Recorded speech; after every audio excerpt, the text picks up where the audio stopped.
All right, thank you all for being here. Sorry for starting late. We had a long closed session, so we are going to call to order the City Council meeting for January 14th, 2020. Thank you again, Eric and Emma Davidson, as well as Susan Miyamoto for the prelude music.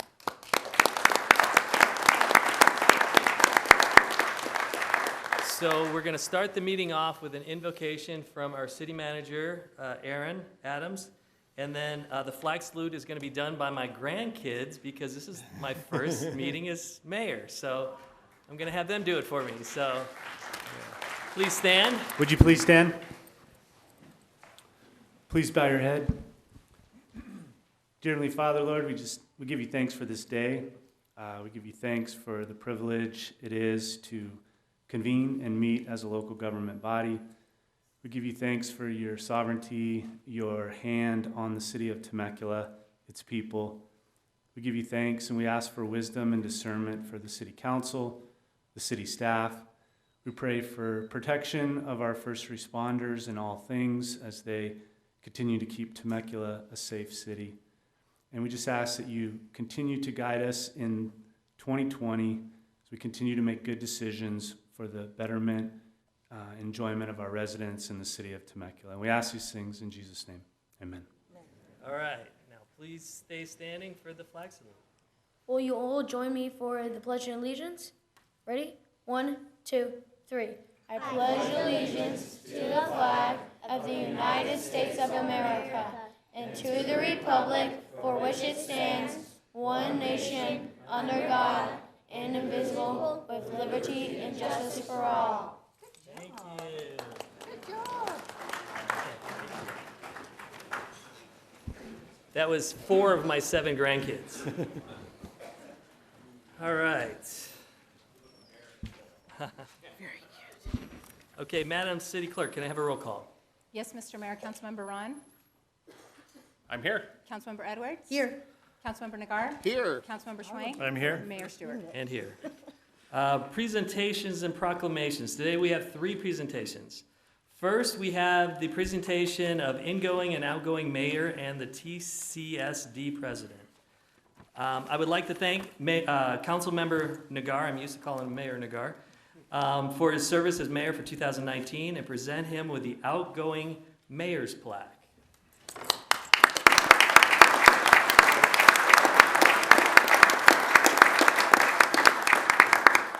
Next, I would like to thank Councilmember Swank for his service this year as the TCSD President, and I will present him with the gavel. Yay!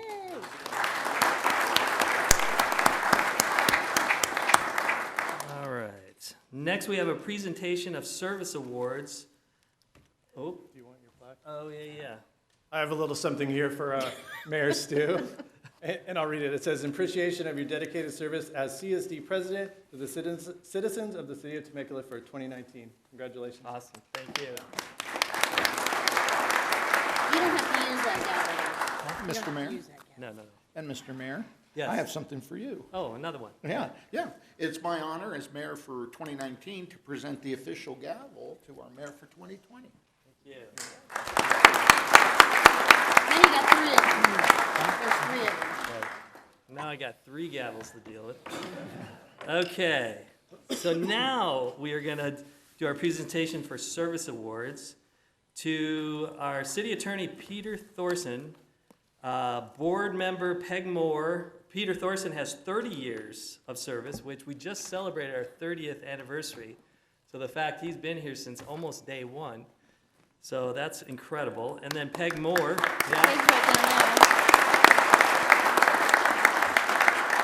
And then we have Peg Moore, who has served for 20 years. Commissioner Gary Yotzman, 15 years.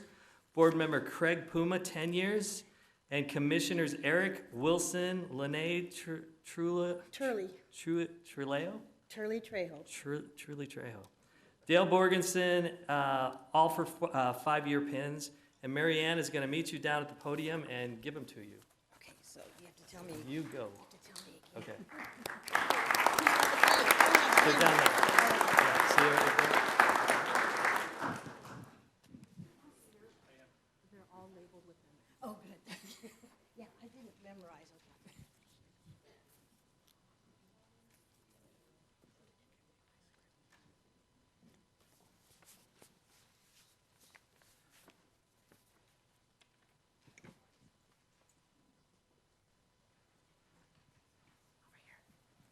Well, I came down here without my glasses, so let's see if I can make this out. Yes, okay, I'm doing well. So you know what? We're going to start from the left, from 30 years, Peter, 30 years with the city of Temecula, and you've done an amazing job. It's not easy being a city attorney. You can't imagine all the work that this gentleman and his firm do for us, but we couldn't do this without them. They protect the city and they protect the council members. So, here you go. Are there diamonds in here? I just want to open one of them so I can see it. If I can get it. Oh, it's beautiful. Oh, it is beautiful. Very nice, very nice. So turn around and show it off. Okay.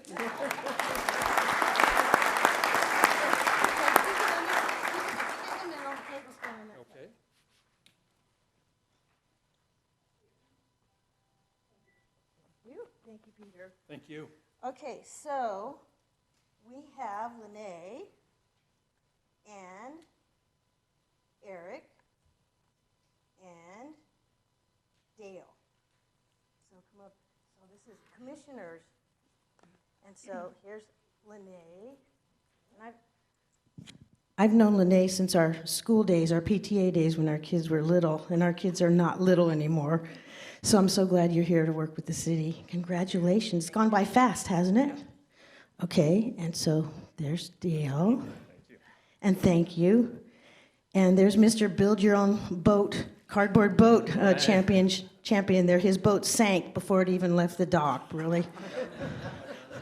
So if you guys stay here, then we'll take a group picture with everyone. Okay, so Gary Yeomans, is Gary here? No. Okay, well, we know where he lives, so we'll get this to him. And then here's Peg. I'm going to do this one separately. So for those of you who don't know, Peg Moore, she and her husband Jimmy were instrumental in Temecula becoming a city. And in fact, there's a little monument and remembrance out in front of City Hall for Jimmy and for Peg. You're still with us, thank goodness, but they were in it together.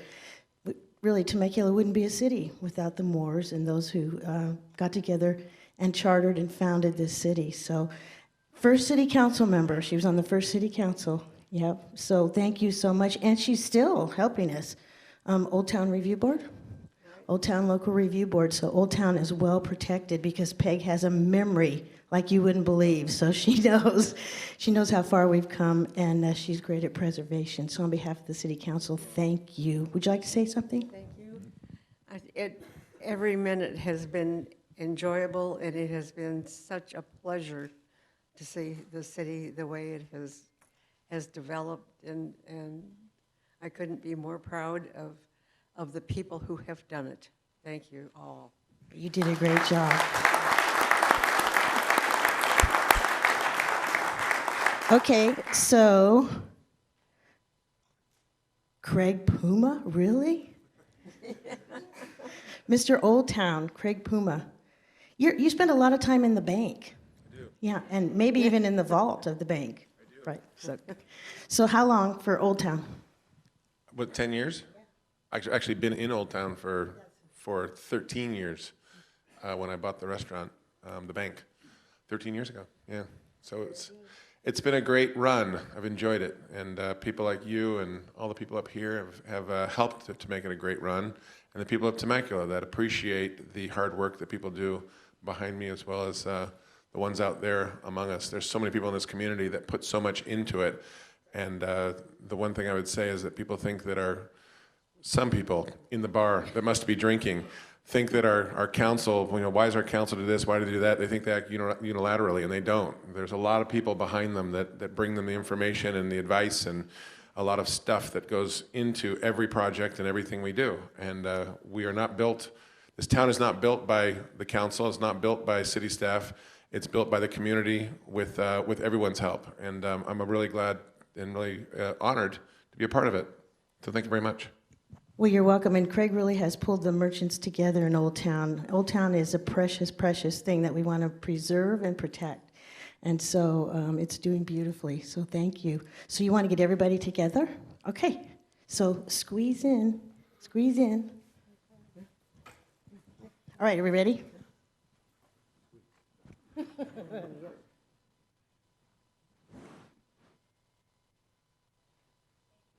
Thank you. Thank you, everybody. I'm Okay, gonna walk back with you. I'll walk with you. Mary Ann, just stay right there. Okay, Peter, you got Peg. We have another presentation for, a presentation of appreciation for Susan Miyamoto. If you could come down, please. Susan.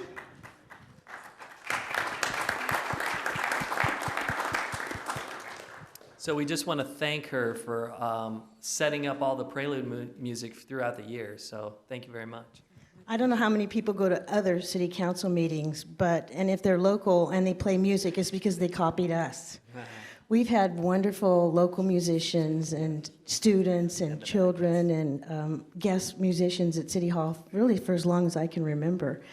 And it's a big job to arrange those people to come and make sure that they're practiced up. And sometimes you have large groups too. And then if she has an instrumentalist, she plays the piano for them. She'll accompany them. So Susan is a true asset to Temecula. And so we thank you for everything you've done. She hides in the corner, but we aren't going to let her hide. So do you want And to say something? there's a bag and certificate right there for her. Oh. Well, it's been a pleasure doing this for the past, I don't know how many years, 12 years. And I've followed in the footsteps of Eve Craig, who I think started this. And I think we have the best music. Oh, I think we do too. Yes. I do too. So here's a gift. I would shake it, but I might break it, so you can't tell what it is. Thank you. So thank you. Okay, am I done? Are you done? Thank you.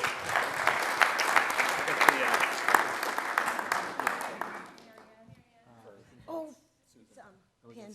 Oh, picture. Picture. We might swap picture. Hold it. Stay there. Stay there. Okay. Mary Ann, Uh-huh. that certificate's for her also. Oh. Yeah. And I think the pin is for her. And I've got Gary Nolan's pin too. So here, let's get a picture of this one. Let's see this again.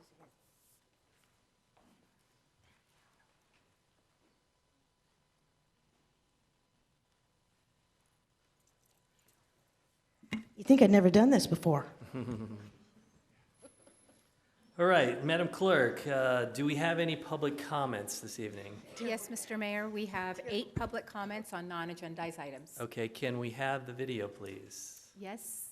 A total of 30 minutes is provided for members of the public to address the City Council on items that appear within the consent calendar or a matter not listed on the agenda. Each speaker is limited to 3 minutes. If the speaker chooses to address the City Council on an item listed on the consent calendars or a matter not listed in the agenda, a request to speak form may be filled out and filed with the City Clerk prior to the City Council addressing public comments and the consent calendar. Once a speaker is called to speak, please come forward. For all public hearing or council business items on the agenda, a request to speak form may be filed with the City Clerk prior to the City Council addressing that item. On those items, each speaker is limited to 5 minutes. Okay, so here is kind of a new procedure we're doing, since this is going to be a long meeting, because we have a lot of public comments on this one and another agenda item. So at 3 minutes, you get 3 minutes on the public comments, and your mic goes off. So if you see me go like this means you're down to like 20 seconds. So wrap it up, and because otherwise your mic's going off. And we're not being rude. We're not trying to cut you off, but we want you to know we have to get through all these comments, and we want everybody to have their opportunity. So, Madam City Clerk, would you call the first speaker? Yes, Mr. Mayor, the first speaker is Tracy Ham, to be followed by Tyler Booth. And by the way, if you're the next speaker, please come down and kind of wait right over here so we can kind of make it through in a reasonable amount of time. Thank you. Mayor Stewart, council members, distinguished city leaders, and friends. My name is Tracy Ham. I'm representing the Church of Jesus Christ of Latter-day Saints to recognize a special member of our community. One of the things that we all love about this wonderful community is people's willingness to engage in service one to another. Becky Young, for 2 decades, has served our community. She has given time and effort to many worthy projects, and I will just list 2 or 3 given our time constraint. For the last 19 years, she has served the Boys and Girls Club of Temecula and has helped raise funds for that wonderful organization. She is a board member and executive board secretary for Rancho Damacitas and has helped countless children and mothers through difficult trials.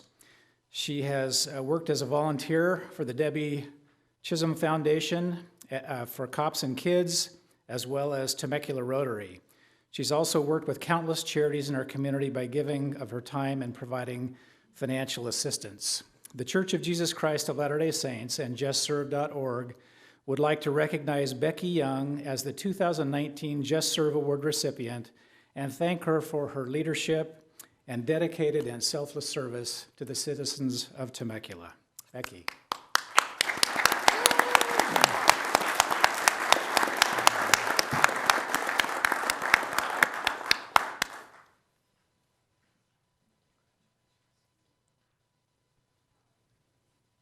Thank you. Thank you. Thank you. The next speaker is Tyler Booth, to be followed by Katie Wagner. Good evening, Mr. Mayor, City Council. Congratulations, Mr. Mayor. Thank you. My name is Tyler Booth, and I'm a homeowner in the District 5 neighborhood of Harveston. I'm here tonight to talk about traffic safety in Harveston. I have several specific areas of concern, but my largest area of concern is Harveston Road from the entrance off Margarita to the city's sports park. I witness on a daily basis disregard for traffic speed laws and pedestrians in and around the area. This road includes unmarked crossings, a long blind curve, inadequate lighting, confusing striping, shark teeth, and inadequate signage. As you might expect, this entire road is frequently traveled by pedestrians, cyclists, families going to and from soccer and baseball, and of course visitors to the lake. We had an accident on November 14th, 2019, where a car allegedly was going too fast and tried to go around a skateboarder and went through a wall, causing minor injuries and I'm assuming lots of money and damage. As a father of two boys, we frequent all the parks. We have the need to cross this road pretty much on a daily basis, sometimes multiple times. And there is no crosswalk within a half mile in either direction. It doesn't feel safe to take my kids across the road, particularly when they're just dragging, which little kids do. As a public employee myself, I'm well aware of the difficulty in adding, changing, and modifying existing infrastructure. I'm equally aware that the bar for action is high, and that previous attempts at adding traffic control devices in Harveston didn't meet the minimum criteria set up by the city and ultimately Caltrans. In fact, you guys came and studied in front of our lake house. We met minimum traffic volumes, 2,000 cars a day, which I think is a lot. We fell just short of 300 cars per hour. We failed to meet some sizing criteria. And stop signs were denied in part because there were 0 accidents within 12 months, which I understand is the criteria. I'm not qualified to shake my finger at traffic safety criteria, but I do believe we're in need of some unique ideas that are designed to preemptively prevent traffic accidents in the area. So my ask today is that you consider holding a traffic calming workshop within our neighborhood so that we can address some of the concerns thoughtfully and come back with maybe some solutions that maybe work or don't work for everybody. So I appreciate your time and thank you for your consideration. Thank you. Yeah. Thank you. Mr. City Manager, could we follow up with Mr. Booth on that and maybe work that through public traffic safety? Thank you. The next speaker is Katie Wagner, to be followed by Neil Ziff. Hello and good evening. My name is Katie Wagner. I am the Events and Fund Development Coordinator at Oak Grove Center in Marietta. And I am here tonight to, some of you may know, Oak Grove Center is a nonprofit residential treatment center for at-risk and foster youth, and we also service children that come there for our non-public school during the day. So we work very closely with a lot of the school districts, including Temecula, and we also have our community outreach programs that work very, very closely with a lot of we service all over. We service all over Riverside County, LA County, San Diego County, so our work really reaches further than this wonderful community here. So tonight I am here to kind of talk about our upcoming event called Rock the Oaks. It will be held at Temecula Valley High School actually next Friday and Saturday. On Friday night we have 2 shows. Friday night it will be at 7 p.m. and then Saturday we have our matinee at 2 and our evening show at 7 p.m. And it's a wonderful show. It's family friendly. It's like all different genres. We also highlight a lot of local artists, you know, different types of music. We have Broadway, folk music, country. It's just a really, really fun show. And all of the funds that are raised go right back into our wonderful arts and autism program there at Oak Grove Center. So, you know, those are just 2 of the programs that we do have at Oak Grove. And our culinary program, which is one of our arts program, we actually just opened up Culinary Creations, which is right across the street in the Truax building. So we would just really love to reach out to the community to ask people to please just go onto our website. It's rocktheoaks.org. You can get all the ticket information on there, as well as sponsorship opportunities, and donations are always accepted and very appreciated as well. So, and City Clerk, would it be okay if I leave some save the dates for you to pass out? So, and thank you so much for the time and just listening to me speak. So I really appreciate it. Take care. Thank you. The next speaker is Neil Ziff, to be followed by Raymond Loda. Hi, my name's Neil Ziff. I'm a long-time board member of the Los Ranchitos Homeowners Association and mayor, ex-mayor Nagar, current mayor Stewart, mayors, council members, and staff. The Los Ranchitos Homeowners Association and its board of directors would like to extend its acknowledgement and appreciation to the city and its subcontractors for their work on the newly opened roundabout at the intersection of Inez and La Paz roads. We believe that not only is this new traffic mitigation measure proving itself to be highly effective, but is also an enhancement to our community and a new landmark for the city. It satisfies the needs of the present while also honoring the essence of our past. So for that, we thank you. Awesome. Yes. Just real quick. Yeah. Isn't it working pretty cool? Oh, it really is. Yeah. You know what? It's working better than I think thought. we imagined it Yeah, would. I think so too. Start to think about, because I am doing something similar to Jedediah Smith, okay? All right. Way ahead of you. Yeah, I figured as much. And lastly, who was it that put the Santa cap on top of the statue? That remains anonymous. That was funny. Thank you very much. The next speaker is Raymond Loda, to be followed by Christine Massa. Good evening, ladies and gentlemen. I'm Raymond Lota. I've been a homeowner at Harveston for 12 years. I'm here to make a formal request to advance the installation of a 4-way intersection and light at Inez and Waverly, and this is located across from the new Mercedes-Benz and Audi dealership.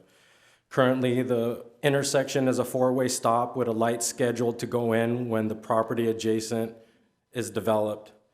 And I'm here to say that we can't wait for that. When Jackson opened and Inez, the 4-way stop was installed, cars would continue to run that intersection. So I suggested blinking lights and larger signs, and my voice was heard. However, blinking lights were only placed on the southbound and not the northbound. So those countermeasures aren't working.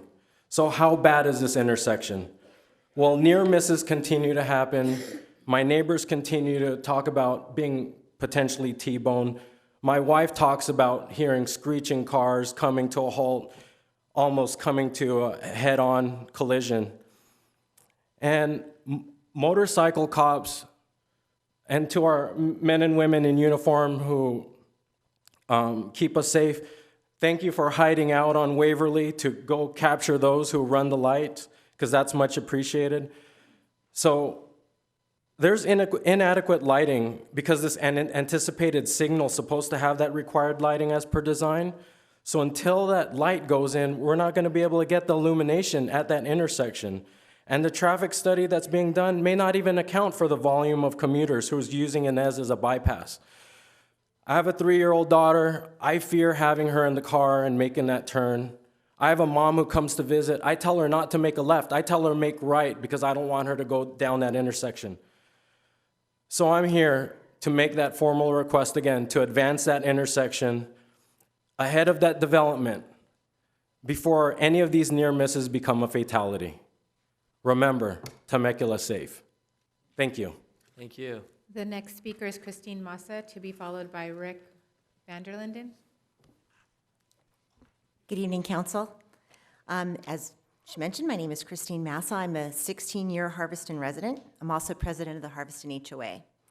In addition to that, I'm a runner. I'm a mom of 3 kids, including a new teen driver. So these Harveston traffic issues are of great concern to me. I'm aware that our residents, 2 of whom you've already heard of, are concerned about several of the intersections in Harveston, and I want to implore you to please give their concerns your consideration. I know the city's been responsive in the past, installing the crosswalk at the back gate at Isabel Barnett, the dragon teeth or shark teeth at the sports park, and I'm sure this time will be no different. And as you've heard and may hear further, our residents have concerns about at least 4 specific intersections in no particular order. Mr. Loda mentioned the intersection of Inez and Waverly by the Mercedes dealership. As Tyler Booth mentioned, the intersection of Harveston Drive and Lake House Road, where signs were recently installed to direct pedestrians to the crosswalk. Nobody follows them. Any car traffic near the interior of the sports park. And I would also add an abundance of illegal parking and stopping at the front entrance of Isabel Barnett Elementary. If you come on any Friday, you'll make a mint in parking tickets. I personally believe that many of the issues lie in a lack of enforcement. I'd like to encourage more traffic patrols in the neighborhood at all of these intersections. But I agree with my neighbor Tyler Booth. In the big picture, we'd love to have representatives of the city, proper city departments, as well as Councilman Schwank and any other council people who would like to join to our fine clubhouse to have some effective dialogue to prioritize the concerns and put an action plan in place to get creative solutions. Thank you for your time. Thank you. The next speaker is Rick Vanderlinden, to be followed by Renee Lazar. Mayor and council members, I'm Rick Vanderlinden. I'm the owner of the bike shop down on Temecula Parkway. And I wanted to say no complaints. I'm super thankful, and I represent a lot of other cyclists that are also super thankful for the pump track. That has been huge. I think if you looked at dollar per smile, you're getting your money's worth, because we spend our time there helping get people out riding, and you can go there most of the time, and there's somebody riding their bikes around there. There's kids that are not sitting on video games, getting into trouble. They're riding their bikes, and the moms and the dads are there with their kids, and they're throwing birthday parties there, and I just wanted to say thank you. It's wonderful, so that's all. Thank you. The next speaker is Renee Lazar, to be followed by our final speaker, Helen Horvat. Good evening. Good evening. That's my neighbor. I'm here to piggyback on Tyler's issue, as well as if I knew my HOA president was going to be here, I probably wouldn't even have to come up here. But I'm a resident as well in Harveston. I'm a grandmother. I walk that lake almost every day. People walk their dogs. It's just traffic needs to be addressed in traffic calming issues. Now, my issue would be speed bumps, and I personally see a traffic officer parked outside the mall on the sidewalk almost every day. Same traffic officer doing a great job off of Winchester in the middle of the off-ramp traffic. If I could just move him into one of the Harveston neighborhoods an hour or two every day, every other day, I think traffic calming would start. I'm afraid to, in my neighborhood, it's a zipping one, and you got young kids and multi-families coming in, coming out. Like Tyler said, over 300 cars an hour. I'm afraid to pull out of my driveway and to pull in my driveway because of the tight curve. I have to stop and look to pull in my own driveway. You got cars parked on this side, cars parked on that way. So I would appreciate if you did come to Harveston and had like a community traffic commissioner safety issue night and just address our issues and see what could be done. Because that one incident was not a good one, the traffic one that was mentioned, and there was also another one regarding somebody's dog. I don't want to wait until somebody gets injured before actually everybody gets on board on the same page. Sure. Thank you. Thank you. Awesome. And the last speaker on non-agendized items is Helen Horvat.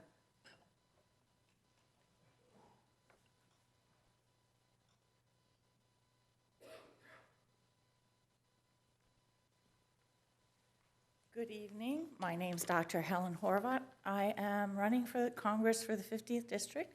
Congratulations, Mayor Stewart, on your new position. I wanted to basically state, one, that I have a doctorate degree in organizational development psychology, as we mentioned when we were here last. And I'm also working on key issues in the community. One of the issues that I spoke about on KUSI today is the issue of women's rights. I wrote an article for the East County Magazine, and it talked about the Equal Rights Amendment and how long it's taken to not pass it, nearly 100 years. Even Woodrow Wilson couldn't get it passed. And so we're faced with a dilemma in our country. The staggering statistic is that 58% of all employees in at-risk positions are women. And 1 in 3 Latinas are in high-risk positions. Yet when it comes to management of the positions in the community, women overall earn 80% less than men. Women of color earn less over their lifetime than their male counterparts.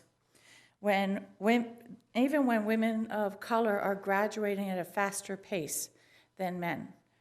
Women cannot get the same rights. Women who are pregnant in high-risk positions are often forced out of work. There's an example from the news this weekend, Sunday morning, where a woman who was a California corrections officer was unable to maintain her position. She fell and lost her baby because the alarm went off in the yard and her placenta separated from her uterus. There are 3 laws, and to shorten it down, there are 3 laws that we are looking at right now. One, there are 4 bills in the House that need women's support. The first is to update the Pregnancy Discrimination Act of 1978, because pregnancy is a medical condition less than a choice. And within that, we need to support women who've been sexually assaulted and who are unable to basically keep their jobs because of the type of work they do. Then we have the Paycheck Fairness Act, equal pay for equal work. The Healthy Families Act would mandate sick leave for everyone in the civilian sector. And then we're going back to the Equal Rights Amendment. And this Saturday in San Diego at the Fountain, we will be out there regarding Equal Rights Amendment issues. It's time for a change, and I hope you'll join us. And I'm also, in the last 5 seconds, offering my support to the council in any issue that may be of value. Thank you. Thank you. All right. Okay, do we have any city council reports? None seeing. We'll move on to the consent calendar. Next, we have the consent calendar. All matters listed under the consent calendar. Mr. Mayor? Mr. Mayor? Yes, ma'am. We believe you have a slide for city council reports. Oh, I do. Yes, that's right. Okay, but we have no screen, so I can't even see what we're doing. Okay. So anyways, every mayor gets to pick a theme for their year.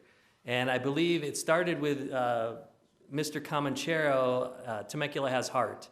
And then we've done Safe, and we've done Love. And this year we're doing Temecula Fun.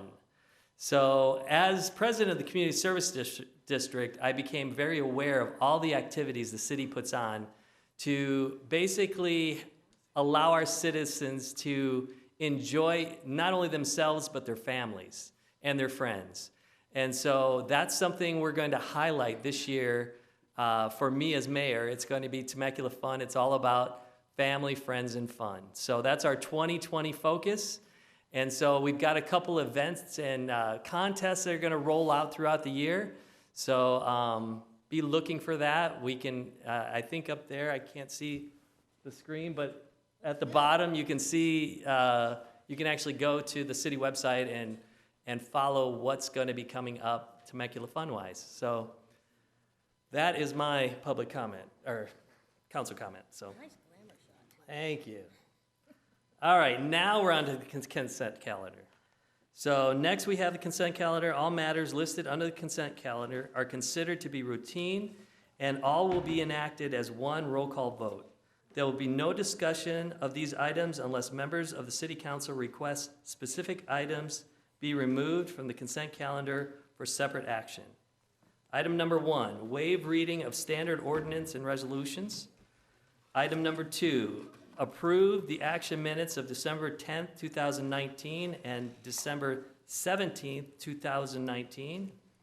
Item 3, approve list of demands.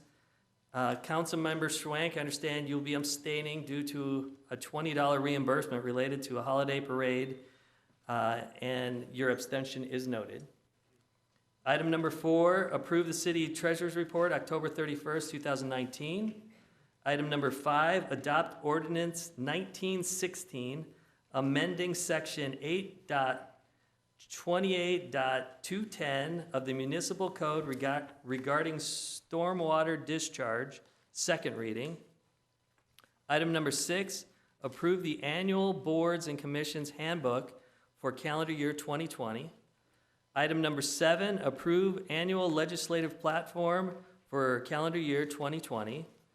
Item number 8, approve annual citywide records retention schedule and records destruction for calendar year 2020. Item number 9, approve agreement with Western Audio Visual for the replacement of the audio visual equipment in the conference center.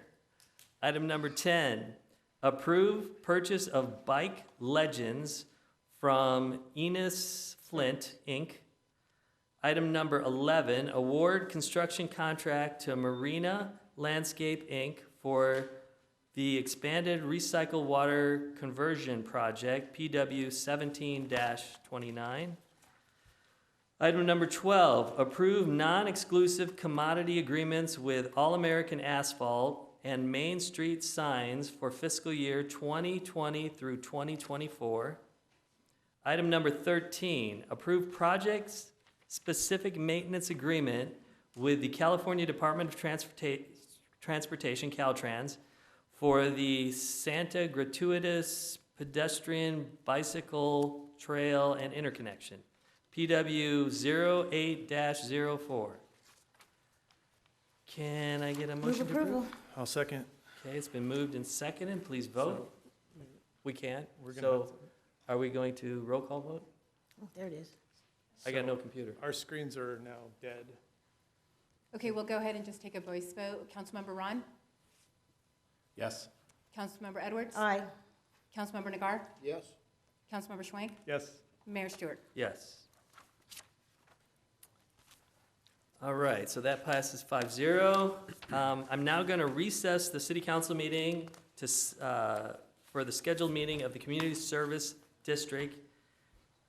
This is the successor agency to the Temecula Redevelopment Agency and the Temecula Housing Authority and the Temecula Public Financing Authority. Thank you, Mr. Mayor. I'm going to call to order the Temecula Community Services District meeting. Madam Clerk, please note that we are all here. Do we have any public comments this evening? We do not. Seeing none, we'll dispense with the reading of the rules. We have one item on the consent calendar tonight. All matters listed under the consent calendar are considered to be routine and will be enacted by one roll call vote. There will be no discussion of these items unless members of the Temecula Community Services District request specific items to be removed from the consent calendar for separate action. Item 14, approve the action minutes of December 10th, 2019. Move approval. Second. We have a motion and a second. All those in favor? Aye. Aye. That passes 5-0. All right, do we have a director's report? Director Hawkins. Mr. President, no report today, but just congrats on your appointment, and we're looking forward to another Temecula fun-filled year of events and activities. So that concludes my report. Stay tuned. All right, thank you very much, Director Hawkins. General Manager's report? Nothing further tonight, Mr. President. Any Board of Directors reports? A quick one. Okay. Great job. Christmas time. I congratulate your staff, Mr. Hawkins, and also Community Services Commissioner. Everybody had a great December. Yeah. I'll concur on that. Please pass along great holiday season. Thank you. All right, I will move adjournment to our January 28th TCSD meeting. We are adjourned. All right, I will convene the successor agency to the Temecula Redevelopment Agency. Roll call, please. We're all here, so no roll call necessary. Are there any public comments? There are none for SARTA. All right. So I'll move on to the consent calendar. Item number 15, approve the action minutes of December 10th, 2019. Move approval. Second. It's been moved and seconded. Please vote. Or all in favor? Aye. Aye. Okay, we're good. All right, so SARTA Executive Director report. Anybody have anything? Nothing further tonight. All right, thank you. Board of Directors, any? No. I will adjourn the SARTA meeting in favor of the Temecula Housing Authority. There's no meeting. So I'll just go all the way to reconvene the Temecula City Council meeting. We have a public hearing today. So I'll read the rules. Any person submitting written comments, we already did that, right? No, okay. No, you gotta do. Any persons may submit written comments to the City Council before the public hearing or may appear to be heard in support or in opposition to the approval of projects at the time of the hearing. If you challenge any of these projects in court, you will be limited to raising only the issues you or somebody else raised in the public hearing or in written correspondence delivered to the city clerk at or prior to the public hearing. Again, we're getting ready to open the public hearing, but, we're gonna do a staff report? Okay. But I was just gonna remind everybody that when we do have the public hearing, you do have 5 minutes, and then it's gonna be a mic cutoff. So I'll give you a warning like when you have 20 seconds. And again, it's not to shut you down, it's just that we gotta get through all the public comments. Okay, so the item is, item number 16, this is the first one. Approve Amendment 5 to the Royal Powell Ranch Specific Plan and Addendum number 5 to the Royal Powell Ranch Final Environmental Impact Report, Planning Application Number PA 19-0408. Can we have a staff report, please? Thank you, Mr. Mayor, City Council members. This is PA 19-0408, the Aurora Powell Ranch Specific Plan Amendment Number 5. So just to get everyone reoriented on where this project is, this is the Aurora Powell Ranch Specific Plan. Phase 1, also known as the Panhandle, is completely built out, so there's no changes proposed in that area. Phase 2, which is also known as the Pan, is what we're talking about here tonight. Again, the project location is served by 3 streets. You got Butterfield Stage Road, Nicholas Road, and Marietta Hot Springs Road. And then to give a location where it is in the city, in the far northeast corner of the city, again, Butterfield Stage Road, Nicholas Road, and Marietta Hot Springs Road. Again, the project description, it is a specific plan amendment. What the specific plan amendment will not do is it will not revise any of the public improvements of the Phase 2 builders, which again is the PAN. It will not make any revisions to the current development agreement, and it will not increase the number of dwelling units that's previously approved in the specific plan.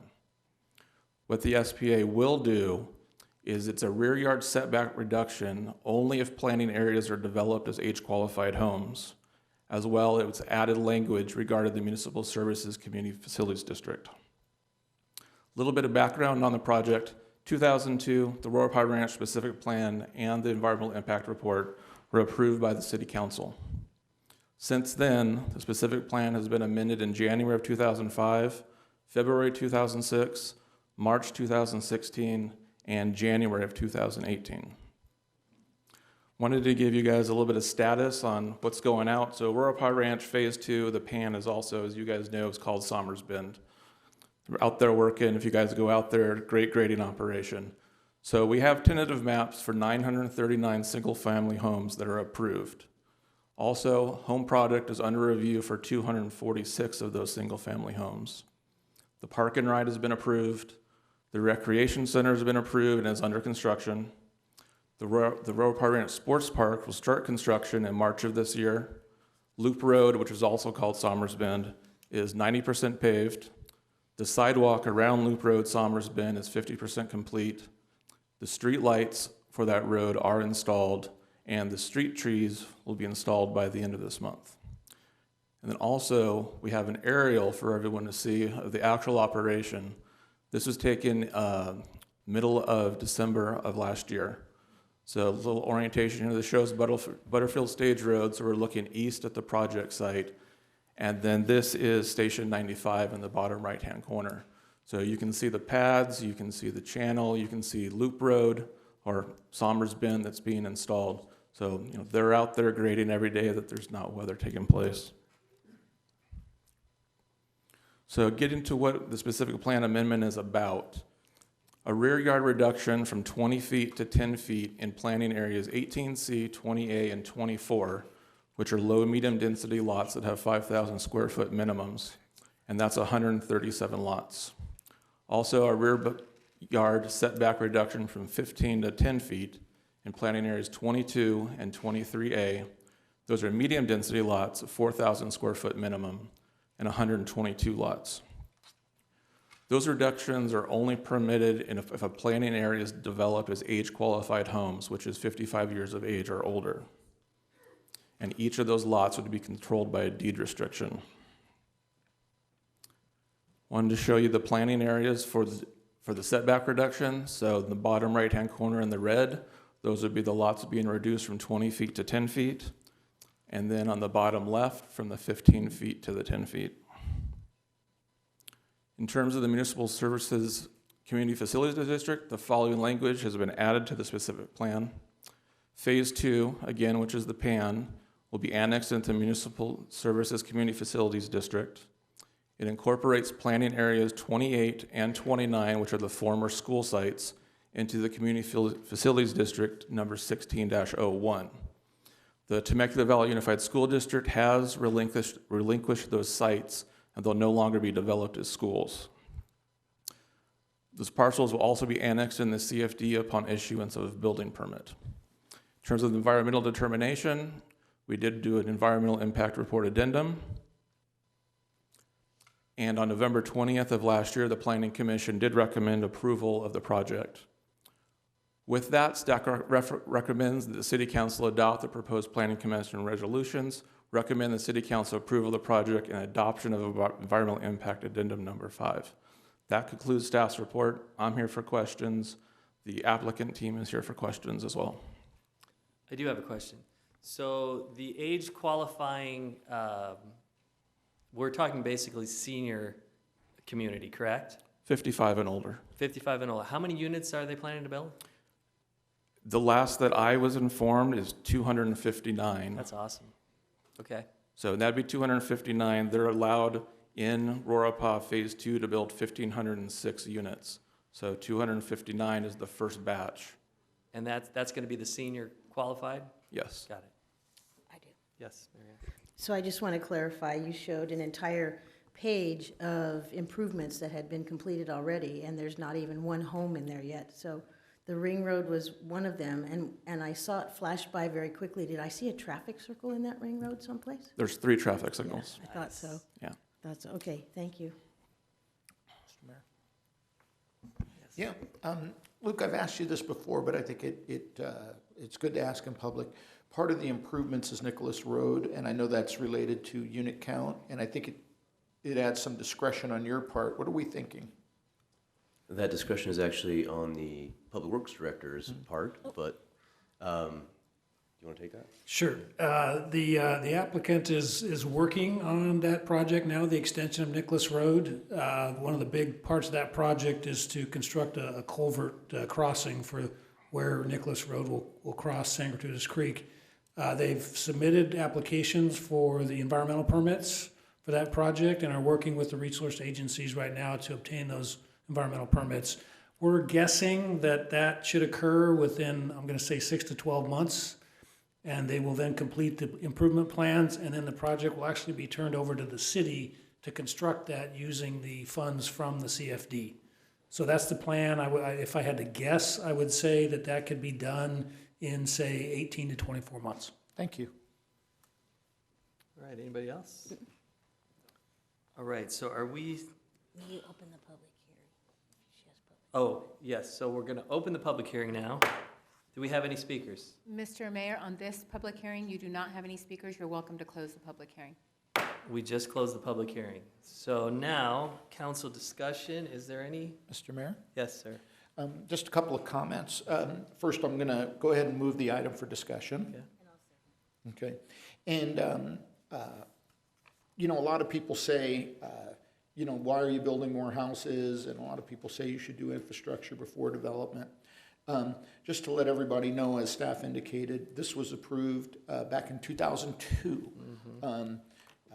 We were in the other city hall. We had a whole other council. And at the time, we extracted about $52 million, I remember, as part of this development.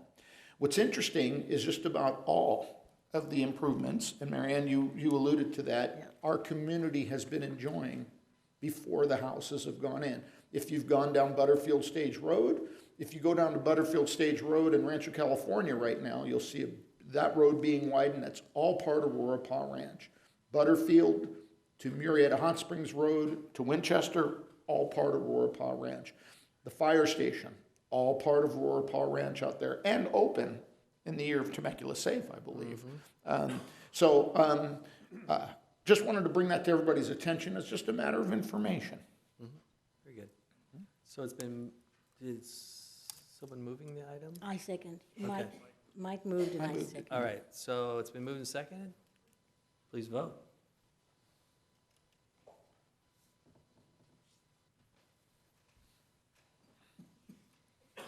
All right, that passes 5-0. On to our second public hearing, which is to conduct a public hearing to consider the renewal of the Visit Temecula Valley Tourism Business Improvement District and the levy of an assessment on lodging businesses within the district pursuant to the Parking and Business Improvement District Law of 1994. Before we begin, Mr. City Attorney, I understand that the city manager will be leaving the dais. That is Aaron correct. is gone. He's leaving because his wife is the executive director of Visit Temecula Valley. Okay, can we please have a staff report? Mr. Mayor, yes, at your November 12, 2019 meeting, the City Council adopted a resolution declaring its intent to go ahead and renew the VTV BID. As part of its consideration of this item, the City Council set the date for a public meeting on January 14th, today's date, and scheduled a public hearing for January 28th, 2020. A joint notice of the public meeting and public hearing was sent to all 18 of the affected lodging establishment, all of whom have submitted petitions in support of this renewal. The purpose of the public meeting is to provide an opportunity for the City Council, lodging operators, and the public to receive further information and to discuss this item prior to the public hearing. No final decisions will be made at today's meeting. At the January 28th public hearing, the City Council will be asked to consider whether to renew the BID. As such, it is recommended that the Council conduct this public meeting to receive any comments only without action. All right. Does my colleagues have any questions? I do. Marianne? Thank you, Mr. Mayor. Anytime I see the phrase levy and assessment, my radar antenna goes up, and I just want to have some clarity. Whose idea was it to establish this district and to incur these costs? The city was approached several years ago by the then Convention and Visitors Bureau, now known as Visit Temecula Valley, to impose this assessment on the lodge, the hoteliers in town, with their full support. So they have asked us to form this district and impose this assessment on themselves. So the hotel people came and asked us to levy an That's correct. assessment. That's correct. My goodness. I just wanted to make sure everybody understood that. Thank you. All right, any other questions? All right, so I will open the public hearing. Madam City Clerk, do we have any public comments? Mr. Mayor, we have no public comments on this public hearing. You're welcome to close the public hearing. And it is closed. Move the item. Second. All right, it's been moved and This seconded. is a receive and file item Oh. only. Got it. All right, so we're off to our third and final public hearing to approve the amendment to Title 17 of Temecula Municipal Code for short-term rentals and establish administrative citation fine for illegal short-term rentals. Okay, again, before we begin, The city manager and Councilmember Nagar will be leaving, right? That's correct. Yes. And I have a statement that I need to read Okay. for those two. Okay. Councilmember Nagar will not participate in the council's consideration of the short-term rental issue and will leave the council chamber while this matter is considered. Councilmember Nagar has no ownership interests in the inn at Europa Village located outside the city limits in unincorporated Riverside County. He is not an owner or member in the limited liability companies that own the inn and the property, Invest Europa LLC and Europa Village LLC. However, because the managing member of these LLCs, Dan Stevenson, is also the managing member of other LLCs for property development outside of Temecula, in which Councilmember Nagar is a member, those Invest Europa and Europa Village are technically considered to be otherwise related business entities under the Political Reform Act for conflict of interest analysis. We do not believe the prohibition or regulation of short-term rentals would have any material financial effect on the inn at Europa Village because the pricing of rooms at the inn and the amenity provided to persons staying at the inn are substantially different than those provided by the short-term rentals in Temecula. Even so, Councilmember Nagar will not participate in the actions tonight in order to avoid even the appearance of impropriety. And again, City Manager Aaron Adams will not participate in tonight's discussion and will leave the council chamber because Mr. Adams' wife is the Executive Director of Visit Temecula Valley. So with that, we're ready to proceed. All right. So can I please have a staff report? Good evening, City Council. Tonight, I'm here to present on the topic of short-term rentals. I just want to give you a brief presentation overview. We're first going to provide a background on short-term rentals in the city of Temecula. We're going to retrace the steps that brought us to tonight's hearing, and we're going to present tonight's resolution and ordinance. So a brief background. For everyone in the audience or people tuning in for the very first time, we want to provide some definitions to clarify. A short-term rental is a rental that operates less than 30 days, and it could be a room or a whole house. A non-hosted short-term rental is one that operates without any requirement for a host, also known as a whole house rental. A hosted short-term rental is one that operates with a host being present, also known as owner home sharing. And a short-term rental platform is one that it's an online application or marketplace for short-term rentals. Examples include Airbnb, VRBO, or HomeAway. A compliance software vendor is a company that provides evidence based on data, mapping, locations, and photos, and services to identify short-term rentals. We've had a lot of questions on where the city's regulations apply. The areas in yellow on the screen are all unincorporated areas or other jurisdictions. So areas like Duluth, Wine Country, Morgan Hill, no City of Temecula regulations apply in these areas. I wanted to briefly discuss the historic STR growth in the Temecula region. This growth on the screen in front of you, you'll see is from 2016 to 2019 for one short-term rental platform. The growth is approximately 350%. We should note that this includes areas that are outside the city limits because of the zip code-based data. So what are the current state of unpermitted short-term rentals in the city? Well, we have anywhere between 185 to 300 unpermitted short-term rentals in the city at any time. This fluctuates based on the season. From winter, we have less short-term rentals, and during the summer months, we have more unpermitted short-term rentals. What's the makeup of these short-term rentals? Well, approximately 66% of them are non-hosted short-term rentals. 31% are hosted short-term rentals, and 3% are unknown at this time. Approximately 74% of the stays are between the time of Thursday and Sunday. So how do we currently regulate short-term rentals? Well, short-term rentals are not permitted in the city. Under the city's permissive zoning, any use not listed in the development code is not permitted. And the municipal code states no person shall use any premises except as specifically permitted in Chapter 17 of the municipal code. Unpermitted short-term rentals in the city do not have permits. This listing is for a short-term rental within the city of Temecula, yet it's referring to a permit for the county of Riverside that was never approved. Unpermitted short-term rentals in the city do not have a business license as the Temecula Municipal Code requires in Chapter 5. Unpermitted short-term rentals do not comply with the home occupation permit requirements. If a business is located in a residential zone, a business must have a home occupation permit per the municipal code. In addition to that, that business should not require frequent customer access, have associated characteristics which reduce the surrounding residents' enjoyment of their neighborhood, and that's in Chapter 17 of the Temecula Municipal Code. In addition to that, home occupations cannot be more than 20% of the gross floor area of the home, change the fire safety or occupancy classifications, or generate pedestrian and vehicular traffic beyond which is normal. Unpermitted short-term rentals do not comply with CC&Rs. While these are not enforced by the city, many CC&Rs restrict short-term rentals and subletting. In fact, Wolf Creek's CC&R state no part of the community may be used for transient occupancy lodging rental periods of less than 30 days. Yet, on the map in front of you, you'll see that there's unpermitted short-term rentals in the Wolf Creek community. Unpermitted short-term rentals do not pay transit occupancy tax to the city. This is a listing within the city limits, and you'll see that it's collecting tax currently. We're unsure of where that tax is actually going. Unpermitted short-term rentals do not comply with short-term rental platform agreements. In fact, Airbnb's website states, please review your local laws before listing your space on Airbnb. By accepting our terms and service and activating a listing, you certify that you will follow your local laws and regulations.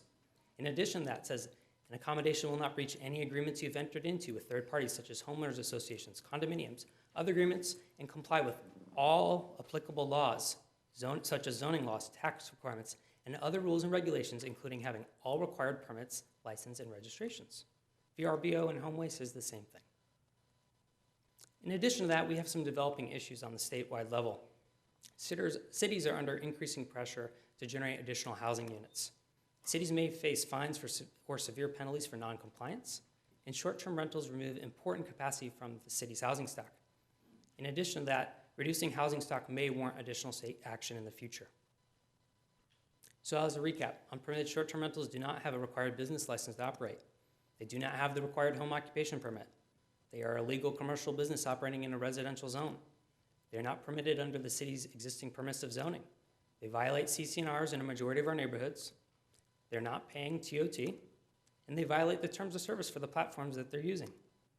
In addition to that, some unpermitted short-term rentals remove available housing stock from the market. So this next section of the presentation is a little long, and I apologize. We're just trying to retrace the history of how we got to tonight's hearing, so I apologize in advance for that. In 2017, staff received a complaint related to unpermitted short-term rentals. And the first question we asked ourselves is, how do we identify these unpermitted short-term rentals? Manual identification was very challenging. And we also knew that there was compliance software out there, but we knew that it was still developing and figuring out how it worked. The second question we asked is, how do we address these unpermitted short-term rentals? We needed to research the issue and understand best practices. And the third question we asked is, what is the community's feedback? So, in the summer of 2018, we wanted to find out the answer to that question. And so we held 5 community meetings in each city council district, and we reached out with flyers, social media, and we held these meetings for the public. Again, at each of those meetings, the city presented a slide similar to this that said short-term rentals are not permitted, and we had limited tools for enforcement at the time. In the summer of 2018, we heard various perspectives. We heard about the possible benefits of short-term rentals, including supplemental income, tourism, and jobs. We also heard about the negative impacts of short-term rentals, including noise, operator accountability, parties, commercial operations in residential areas, loss of sleep, safety, quality of life issues, and a loss of neighborhood character. We also conducted live polling that asked, how should short-term rentals be regulated? 45% of the attendees said short-term rentals should be prohibited. 43% said, yeah, we may want to allow them with some form of regulations. So 88% of the community that attended these meetings said there should be some form of regulations on these short-term rentals, keeping in mind that prohibition is a form of regulation. In November 2018, after the community outreach meetings, the City Council held a public meeting to discuss policy ideas. They included protection of citizens and neighborhoods, enforceable regulations, a hosted and homeowner requirement was discussed as a possible option, and it was also discussed that minimizing negative impacts to law enforcement and code enforcement was a major concern. Staff was given direction to develop a possible framework and return to the City Council by March 2019. In February 2019, staff met with the Planning Commission and City Council subcommittees, and staff presented a prospective short-term rental framework with regulations based around neighborhood protection, operator accountability, permits, processes, and enforcement. Staff also informed the City Council subcommittee that compliance software vendor products at the time now had more features that staff could utilize for enforcement. In March 2019, staff presented a prospective hosted short-term rental framework to the City Council at a public hearing, and the council discussed occupancy limits, parking, housing stocks concerns for residents and other future residents, quality of life concerns, and that hosted short-term rentals may be an option in the future with regulation. Additionally, there was a significant amount of time was spent discussing the complexity of enforcement concerns and that short-term rentals are not permitted in the city, but operators continue to operate. Finally, there was consensus that non-hosted short-term rentals would not be considered in the city.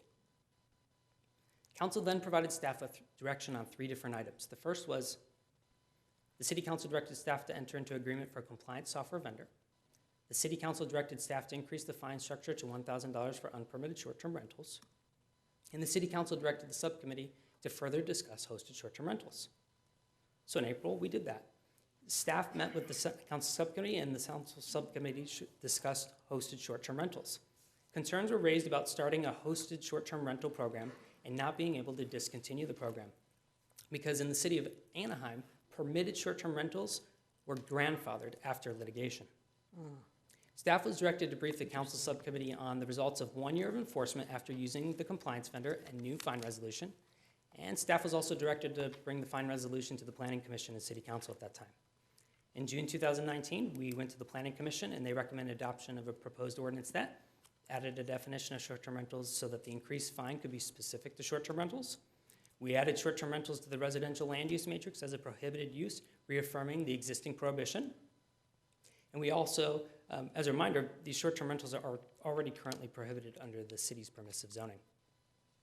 In the fall of 2019, we met with the council subcommittee, and we provided multiple status updates on the compliance software vendor. Staff entered into a contract with the compliance software vendor, and we provided a demonstration of the software to the council subcommittee. Staff also updated the subcommittee on current trends and issues, including the Anaheim issue that we discussed earlier and the grandfathered permitted short-term rentals and the lost ability to prohibit them. And we also identified recreational vehicles being used as short-term rentals within the city limits. Staff also identified short-term rentals that were being used as event centers and party houses. And at the time, staff was directed to forego a permitting framework for hosted short-term rentals at this time so that the compliance vendor and enforcement could be evaluated for a 1 year period. So, get a little water.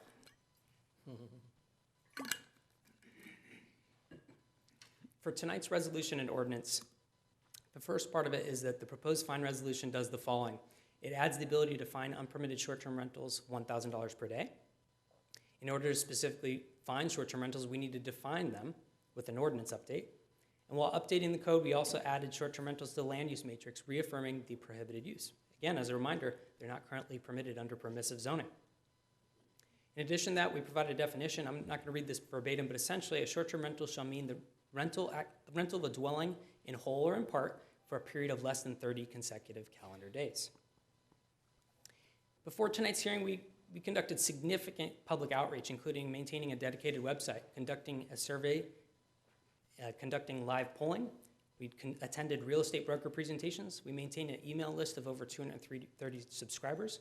We held 5 community meetings, 1 in each council district, and we also had 2 planning commission meetings on this as well. This will be the 3rd city council meeting tonight for a total of 10 public meetings on this topic. At each of these meetings, we presented a side similar to this that said that short-term rentals were prohibited and not allowed in the city. For next steps, if the ordinance and resolution is adopted, staff recommends the following. Staff would utilize our compliance software vendor to identify unpermitted short-term rentals. Staff would then provide a final notice of violation to unpermitted short-term rental operators, and $1,000 fines would be assessed if operators continue to operate. Staff would then report back to the council subcommittee after 1 year with the findings of our results. And that's my presentation. If you have any questions, I'm available to answer them. Yes, Marianne. So we know that it's illegal, and you've repeated that many, many, many times, but yet we still see the red dots on the map. How did you identify the red dots? Yes, we're using a third-party compliance vendor named Host Compliance, and they are able to aggregate all the data on short-term rentals in the city. They actually have people that verify that with images on the actual listings and geographic data as well. Okay, thanks. Also, I wanted to clarify, Anaheim, they had to grandfather in because they started permitting them, and then they decided they didn't want them. Is that correct? That is correct. Yes. So by that, they gave up their right to actually be able to regulate it. I'm not sure if Peter has any addition to that, but yes, essentially they had to grandfather him per the litigation. Right. If a short-term rental was operating legally, Yeah. and then the city said, no, we don't want any at all, they're considered a legal non-conforming use. So they have a period of time in which they can continue, and it varies from city to city, 20 to 30 years, something like that. And then they're also not permitted to expand the use during that period of time. Got it. Yes, Matt. I follow up on that real quick, Peter, maybe.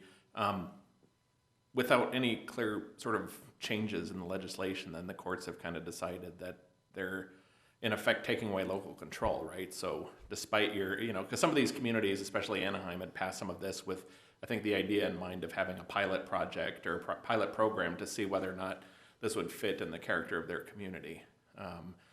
But trying to roll that back once you've, given out those property rights, the courts have basically said, you can't really roll those back despite your, initial intentions. Am I understanding that? That's correct. Okay, thanks. All right, any other? Okay. So now we will get on with the, hold on.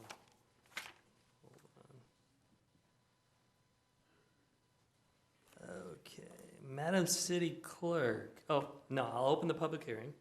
Right. Okay. Do we have any public comments? Mr. Mayor, we do. We have 21 public comments. Okay, so this is where I want to clarify again.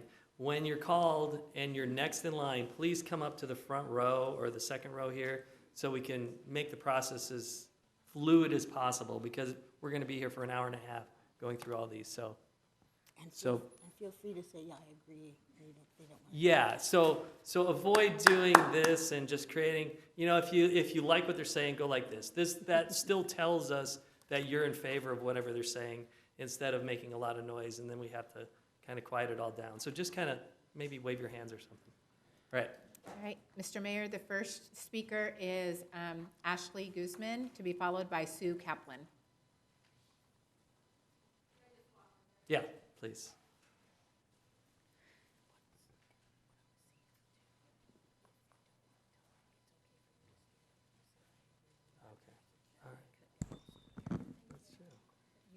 My name is Ashley Guzman, and actually did not know. We just found out we started doing Airbnb, and we didn't know that it was actually illegal. But I was in the Marine Corps, and when I got out, I found this as a good way to, because I'm currently getting my master's, so this was a good way to stop working and be able to actually finish my master's without interruption.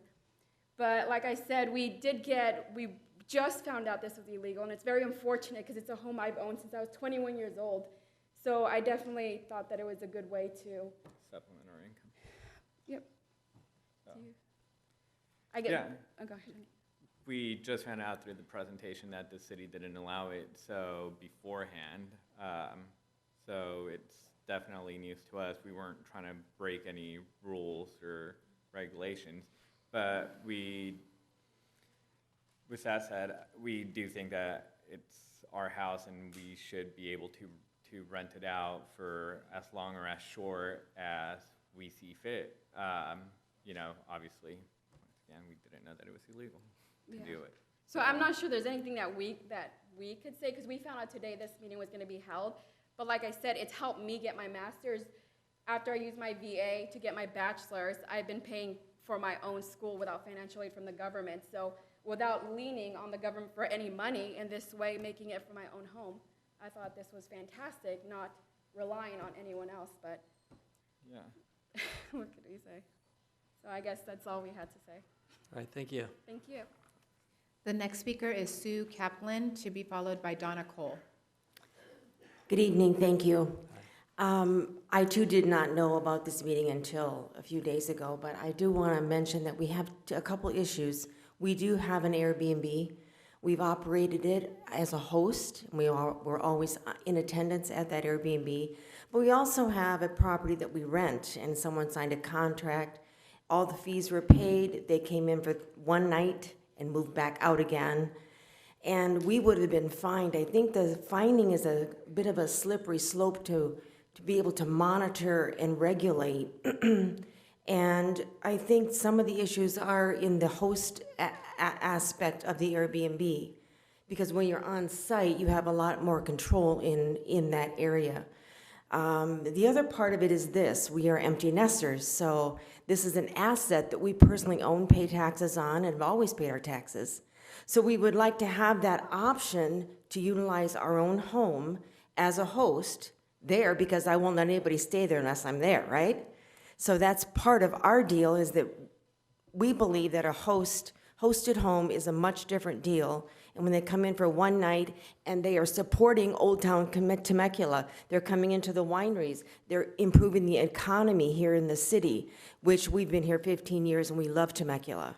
So we've tried to do everything as citizens of this city, that we have built the community. And so I just don't think that having an ad hoc rule about the short-term rental term is applicable to every situation that could occur. Thank you for your time. Thank you. The next speaker is Donna Cole, to be followed by Tammy Alvarado. Good evening, good evening. Mr. Mayor and all the city council members. I'm kind of on the other side. My husband and I live at 44140 La Paz Street. We're right at the corner of La Paz and Inez at the new roundabout. The house directly behind us at 41511 Yorba Lane has been a VRBO since at least May of 2018. Since that date, there have been at least 30 weekends and holidays that this house has been occupied. There have been weddings, parties, bachelor parties, and loud music at times. There can be from 2 to up to 20 cars at the residence at one time, usually for large events like the weddings and the bachelor parties. We have told the Homeowners Association at the last 2 annual meetings with no response or even an acknowledgement that it will be looked into. We have contacted Ralston Management, who controls our HOA for Los Ranchitos, several times, and they have told us to take it up with the Homeowners Association or the City Council. On one occasion, my husband was told by Ralston Management that the Homeowners Association has no clout, and to report this to the City Council. I have gone to the Temecula City office and verified that there are no short-term VRBO homes allowed in Temecula. The house itself has been broken into with police responding, and the owners have never repaired the broken fence at the front lot facing Inez after a traffic accident over 2 years ago. The same lot has had times in the past where the weeds have grown to 5 feet tall. This is a fire hazard to us and to anyone else that lives in the area. The owners have put in a horseshoe pit and a volleyball court that could seriously injure someone. There is a 2-foot drop off the back of the volleyball court. There's a wall, just a straight wall, and then it drops 2 feet to the ground. So if you have children out there playing, they could possibly walk backwards to get the ball and fall.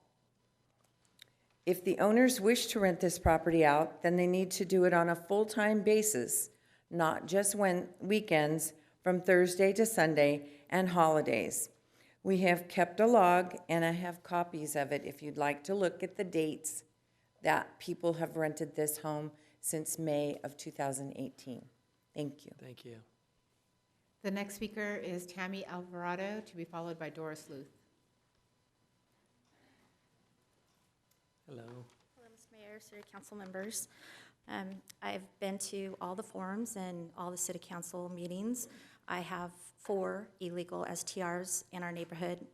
3 are within 5 doors of me.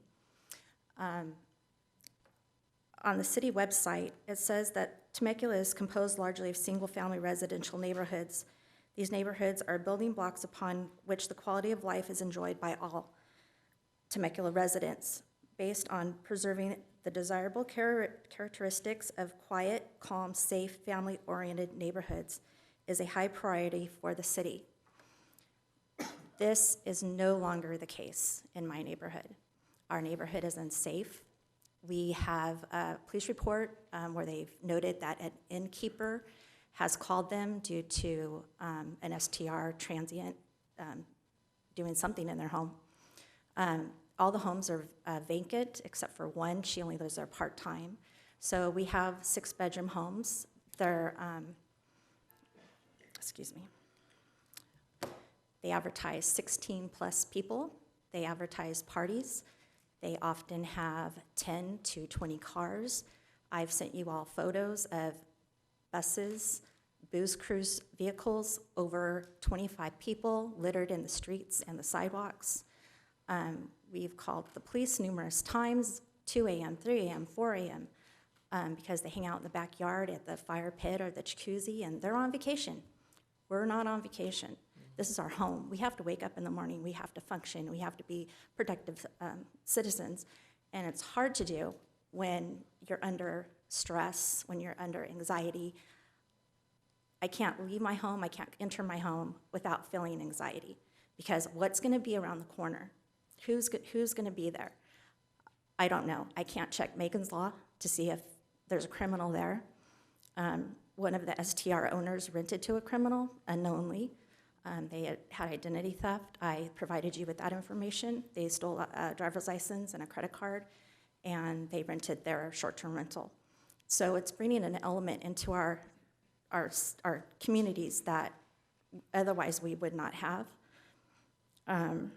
I would ask you to look at the B&Bs and how they require an acre. The owners are required to be present, things like that. If you are going to allow them, my closest neighbor is 8 feet from me. Our fence line is 31 inches from me.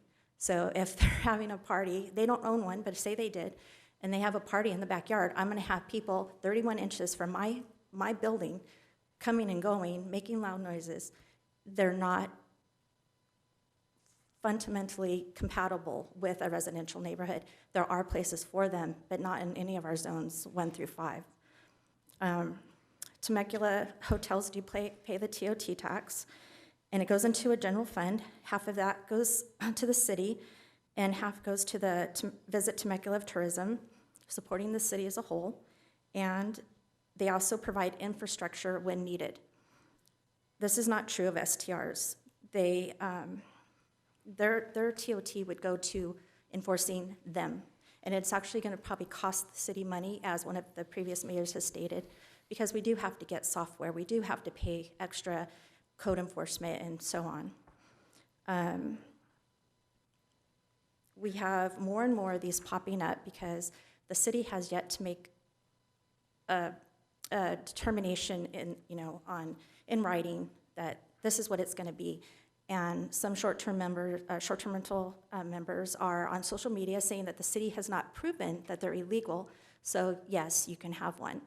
So I've provided you with that as well. Anything I'm saying here, I can back it up with proof. Just ask me for it. It's unsafe to have large numbers of transients staying in our neighborhoods. You can't imagine living next to one. It's a totally different thing owning one, I'm sure. It's probably great for them.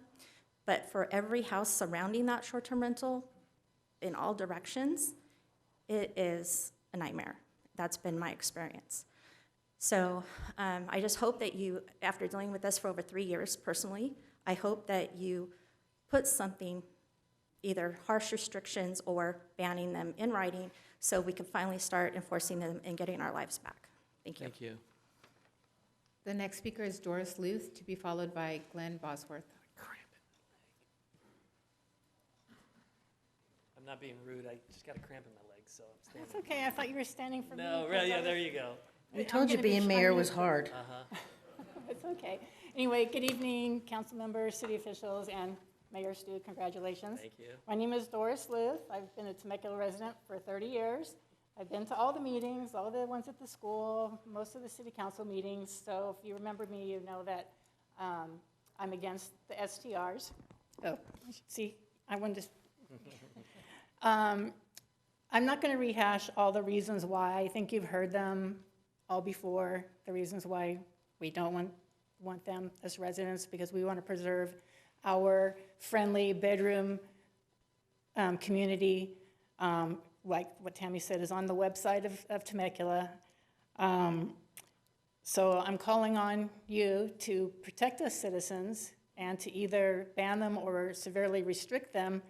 And I was thinking when the gentleman was talking about the Roarpaw Ranch and all of those homes and the senior citizens and the 55 plus, there's nothing to keep them from turning into these rentals. I mean, nothing right now because they're illegal, but it's still going on. So basically, that's just what I'm imploring and asking you to do. So thank you very much. The next speaker is Glenn Bosworth, to be followed by Donna Levitt. Mr. Mayor, just before we have the next speaker, might I ask the city attorney a question? So, Peter, I'm just curious, and we don't need to know where anybody lives or anything, but if people would like to volunteer, whether they're in a tract home or whether there's acreage around them, that would help me. I'm trying to keep some data and statistics here. So it's just voluntary if you'd, like to say. Good evening. I don't envy you guys. Right. This is a tough issue. My name's Glenn Bosworth. I actually live in Marietta right now, but I own the vacant lot across from Barron's on Rancho California Road on the corner of Meadows Parkway, Rancho California, and it actually fronts on Vineyard. So I'm in second plan check. I'm going to build a house with an ADU. I'll live in the ADU and rent out the house. The question is what I'm going to do with the house. I attended the Planning Commission hearing last May or June, whenever it was, and I understand the definition they approved at that point was short-term rentals had to be on 60,000 square feet of dirt or more.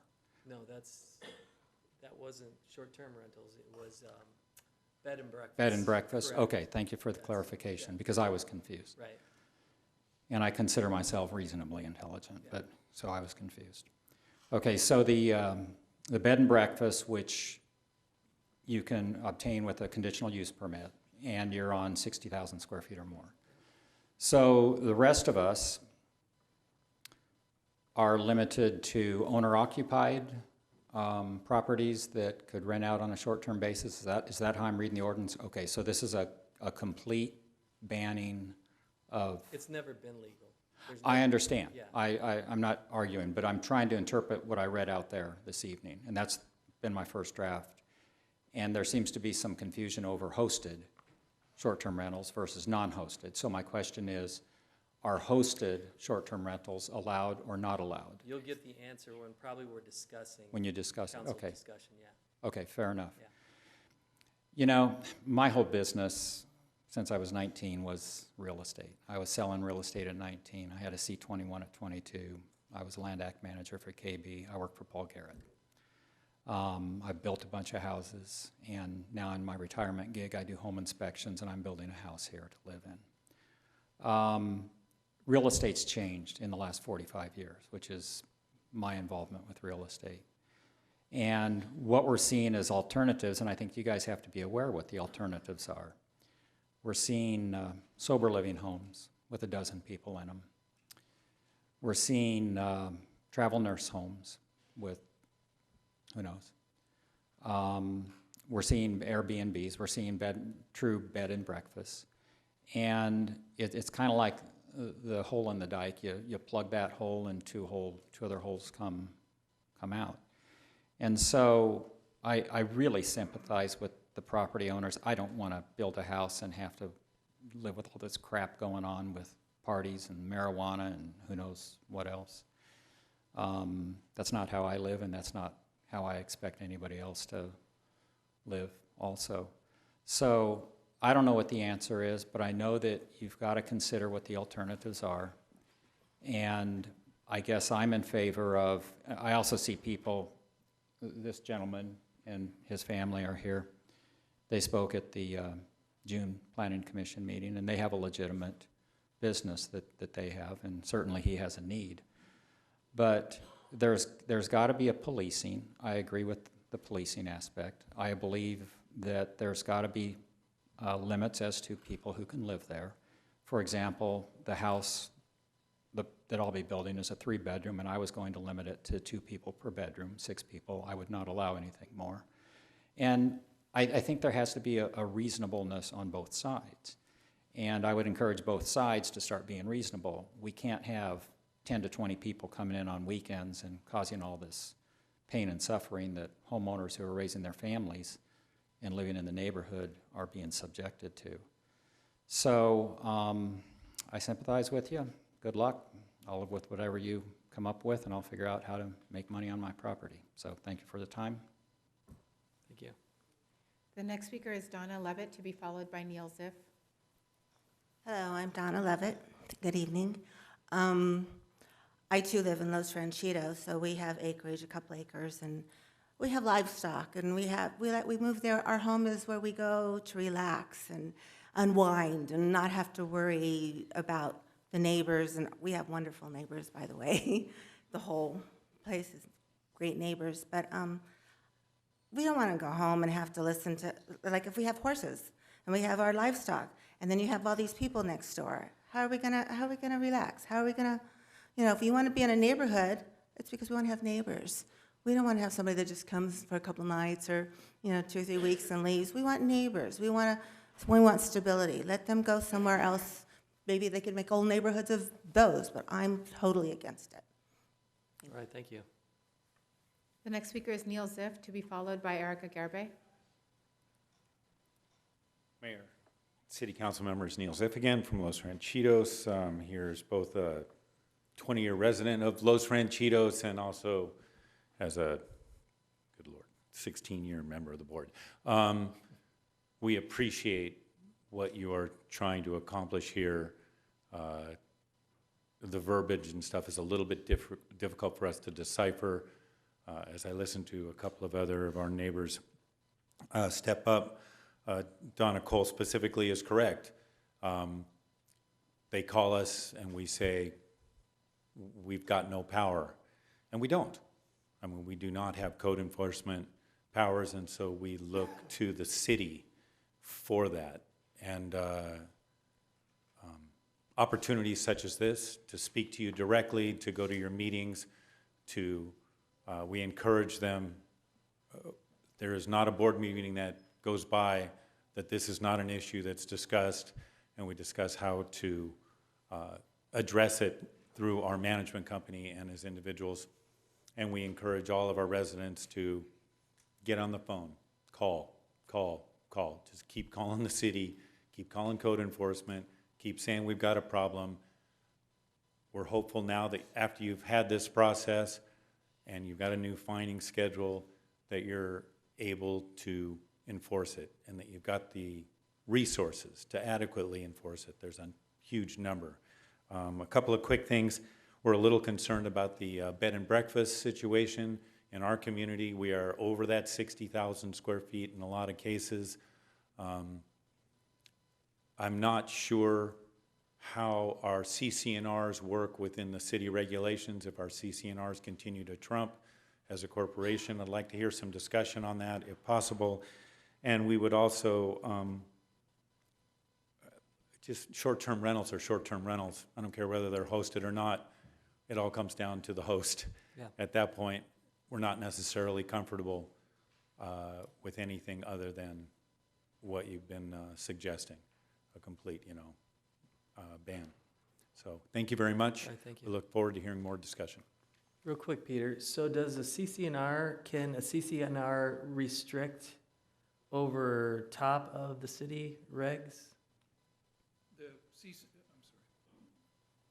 The city has a zoning ordinance that has restrictions on the use of land. Right. CC&Rs are private contracts between all of the people who own property there. They're enforced usually through an association, and the association does have authority to enforce the restrictions on land that they have. Now, if their restrictions are more stronger than the city restrictions, they can enforce them. And I think Mr. Ziff is correct. It's not easy as a homeowners association to enforce the CCNRs. Right. Because they have to go through a cumbersome procedure under the civil code. But the CCNRs do not supersede the city zoning, and city zoning doesn't supersede the CCNRs. They are separate and independent regulations governing the use of the land. But in a situation like Los Ranchitos, can they ban bed and breakfasts and use can they call code enforcement through the city to enforce that ban, or is they have to police that themselves at that point? They have to police that themselves. Okay. They That's what I can want to ban clarify. certain uses, but they can't use the city to enforce their ban. Got it. Okay. Thank you. Good evening, Mayor, City Council members. My name is Erica Garibay, and I'm a longtime resident of Temecula. I've attended and have spoken at various occasions in regards to my family's experience with an STR next door. I was probably one of the first complaints in 2017. It was just a horrible situation that we were under. But I am happy now to inform you all that the next door neighbor owner of the STR decided to sell right after our last meeting in June. And since then, a wonderful military family has moved in. Our life has completely changed. Nightmare is over. I can't begin to tell you what a difference that has made. They moved in during the early summer and had family and friends over to enjoy their new home and the pool. But not once have I felt any anxiety or, in the same way that I did when the STR was being run, strangers coming in and out.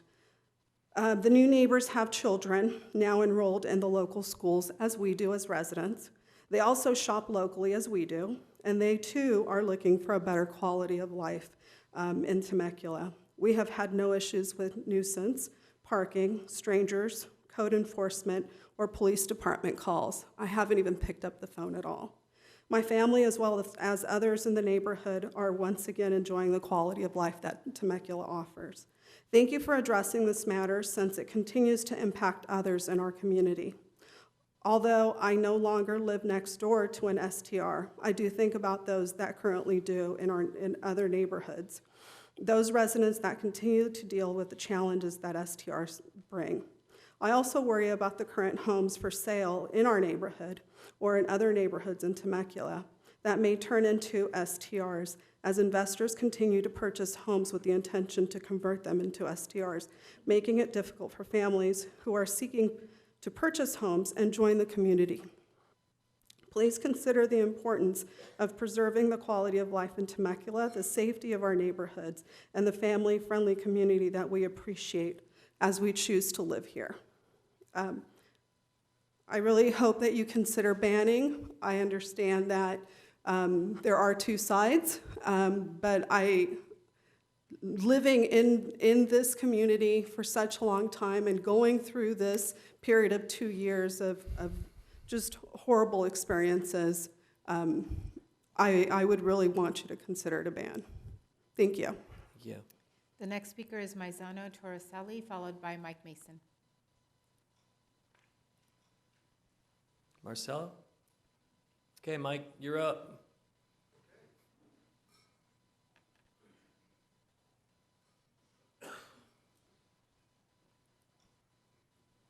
Mr. Mason. Mayor Stewart. It's got a neat little ring to it, doesn't it? Right, it does. I think this is made for short people. Right. Hey, hey, hey, hey. No, with her, you gotta. No way short down. people jokes, thank you. As I think some of you know, I've been a resident here of the Temecula Valley since 1977. I've been blessed being able to work and live here in the valley. As a real estate broker, I've been able to be an advocate for this valley. I'm also a big fan of what you guys do here and how you take the time to listen to us citizens here. I also appreciate the efforts Brandon has done in writing his reports and coming up with this. I had an opportunity to read his agenda report early this morning, and one of the things in there, when I learned, it appears to me that the underlying reason the city plans to actually ban all STRs is to recapture these 300 unpermitted units to help to kind of convert those back into long-term rentals. I know that based on Brandon's report tonight, over 66% of the unpermitted STRs are hosted sites.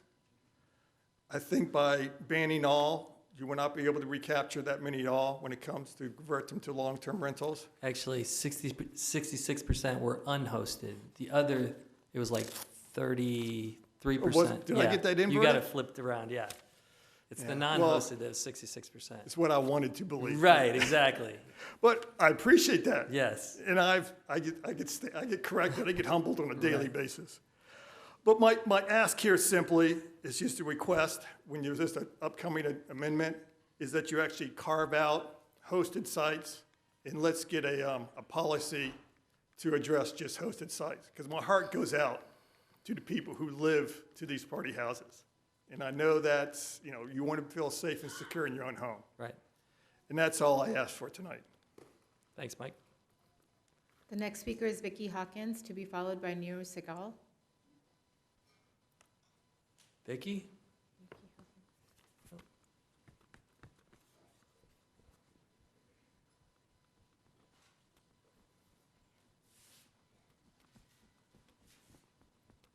Hello, I'm You can Vicki pull it back Havens. down, yes. There we go. How are you? Nice Good. to meet you all. I actually am a real estate agent in this area, and I do manage a single-family residence for another person who lives in LA as a job. And his place he's had for 5 years, and it's never had an issue, never had a problem with any of the neighbors, nothing.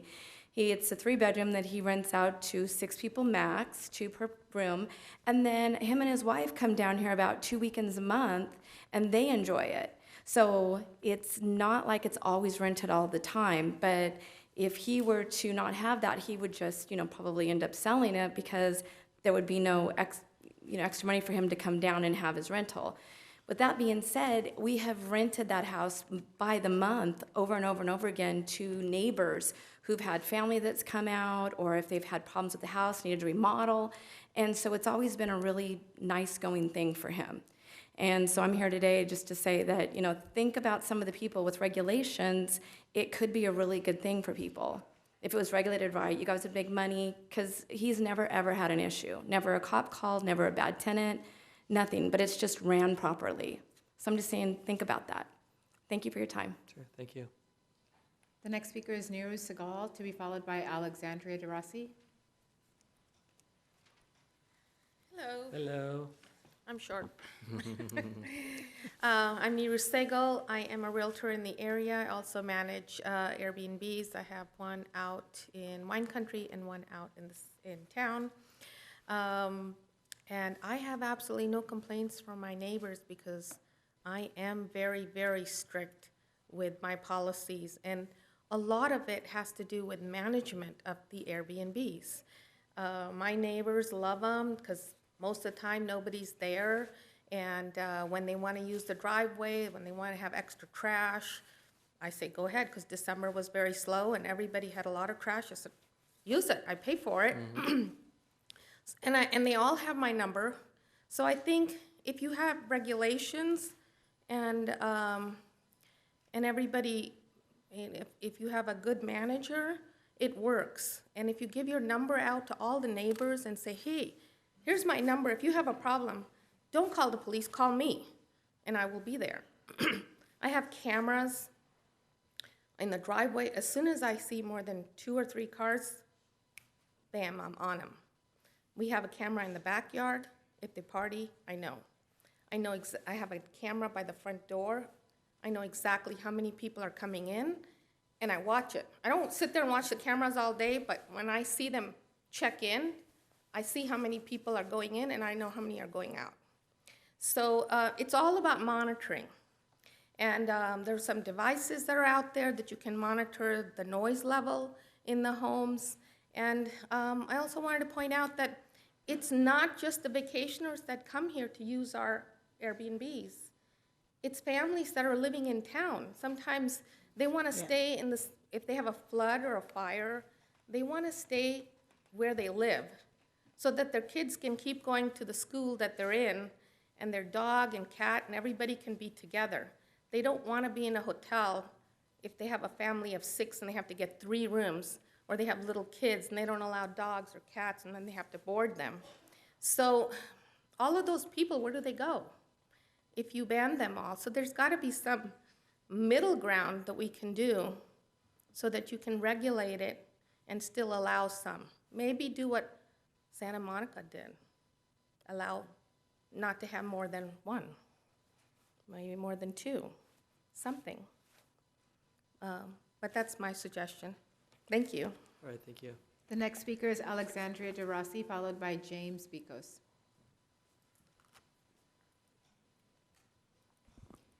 Good evening, Mr. Mayor and council members. My name is Alexandria De Rossi.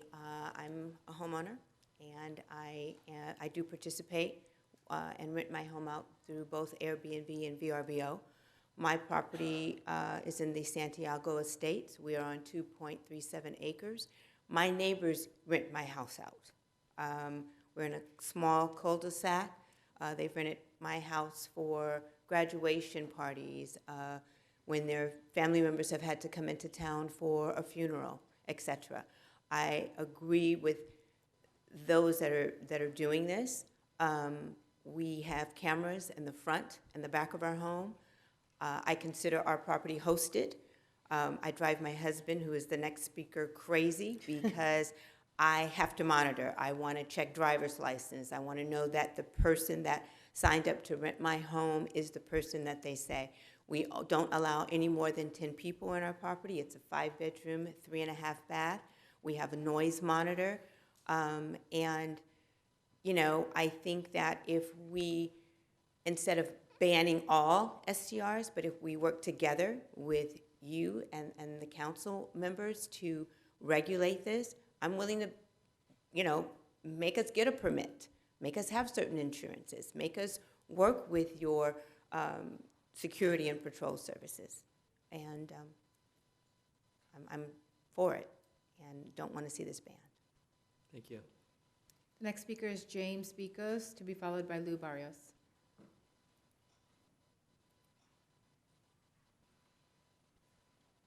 Hello, Mayor, Council.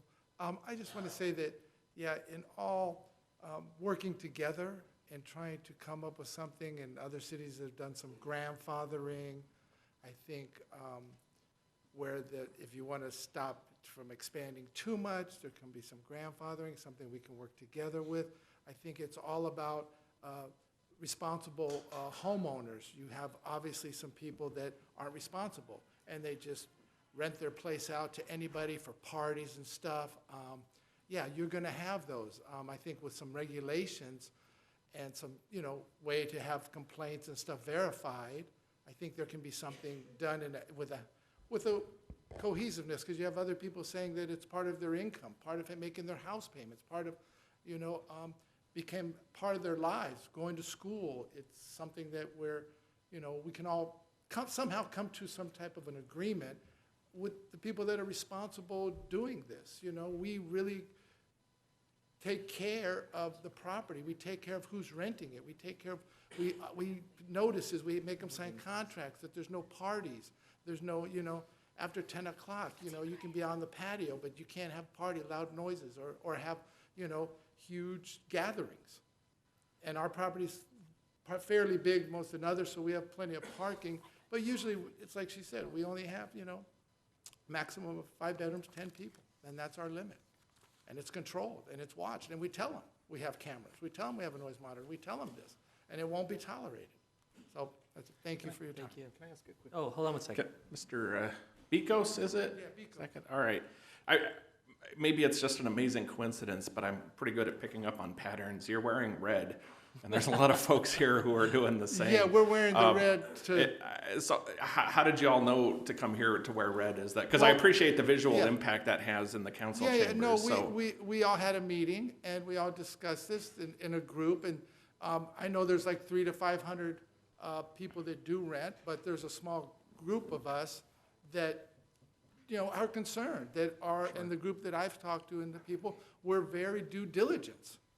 Do you guys have like an association or something? No, along those no, we lines? just Nothing kind of formal? band together because, we kind of realized the necessity of being together and trying to show unity. Okay, great, thank you. Thank you very much. Mr. Mayor, let the record reflect that I just like red, She's on board, that's all I'm saying.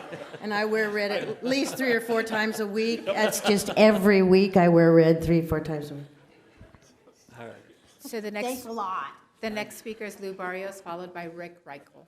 Thank you. Hi, council members.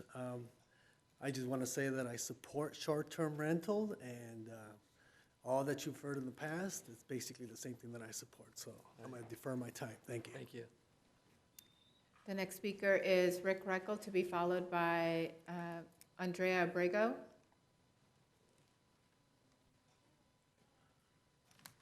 Thank you, Mary Stewart, and congratulations. Thank you, City Council, for letting me have some time to speak to you tonight. My name is Rick Reichel. Been a 7-year resident of Temecula, retired military, retired airline. And we have a place about 2 houses from Los Ranchitos. If you will indulge me, I looked into your bios a little bit and was deeply impressed by them all. Councilman Zach Schwank, newest member of the council, served on multiple councils and committees. Chairperson and founded the Temecula Bike Train. You have a heart for family. Councilman Matt Ron, City Council since 2014, Mayor 2018, has earned a PhD and a law degree. You are a big picture leader and carefully plan for the future. Councilman Mike Nagar, not here, over 20 years on the council and has served as mayor 5 times. Instrumental in establishing the Temecula Valley Hospital, served as Temecula Valley Planning Commissioner 22 years ago. Mayor Pro Tem Mary Ann Edwards. Council member since 2005, served as mayor 3 times, the director, chairperson of numerous committees and organizations. You have received numerous awards for your dedication to the city. And Mayor Stu Stewart, councilman for 4 years and current mayor, past president of the Rotary Club, president of the Temecula Community Services District. You have served on multiple committees and you have a heart for overseas missions and kids. What I want to say tonight is, what do y'all have in common? And you are all leaders, and you're all very good leaders. You're problem solvers. You see both sides of the problem, and you regulate. You have a heart for doing what's right, and that's why we moved to Temecula. And that's why you were elected. Tonight you have an issue which will test your leadership, and whether you unilaterally ban short-term rentals in Temecula due to a few unregulated bad apples, or whether you do what you've always done and look at both sides of the situation and regulate fairly. Without getting into details, I believe short-term rental folks would bend over backwards to ensure the service they provide would not be a nuisance to their fellow neighbors, and would provide another reason for people to visit Temecula, our beautiful city. And as a side note, we've been doing this for about a year, and we've had over 40 guests, couples, maybe 3 people, 4 people. And we've never had a complaint. Our neighbors don't even know we run this thing. It is not an attached part of our house. It's within 100 feet of our house. And 95% of the time we are there. And we greet the folks. We give them a bottle of champagne, Wilson Creek. And we got to promote, right? What I'm saying is we deliver something, we provide a service that you won't get in a hotel. And we do it right. And of the 40 guests, over 40 guests we've had 5 stars in all of them. And I want to say that you'll do the right thing. Know that some of us are doing it right. And you must regulate in order for the bad apples to. Got a question. What neighborhood are you in? I like in 2 houses. I'm like Santiago Estates and Los Ranchitos. I'm up John Warner. Oh, yeah, right. And up in there. So we have 2.2 acres and whatnot. But I understand I wouldn't want to live next to loud, aggressive parties, and I totally agree with that. Regulate them, get them out of there. But we are providing a service, and folks will come back and visit Temecula more often because of us. Thank you. The next speaker is Audrey Abrego, to be followed by Jessica Abrego.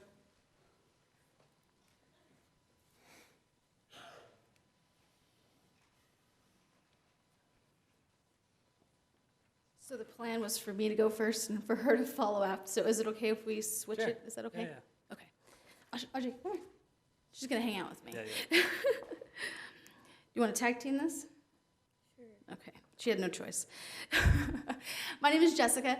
I am the president of the Short-Term Rental Alliance of Temecula, if you wanted to know the group. We're just a Facebook group. We all got together, other homeowners in the area, and we worked together to come up with the solutions. We had this problem, how do I handle this?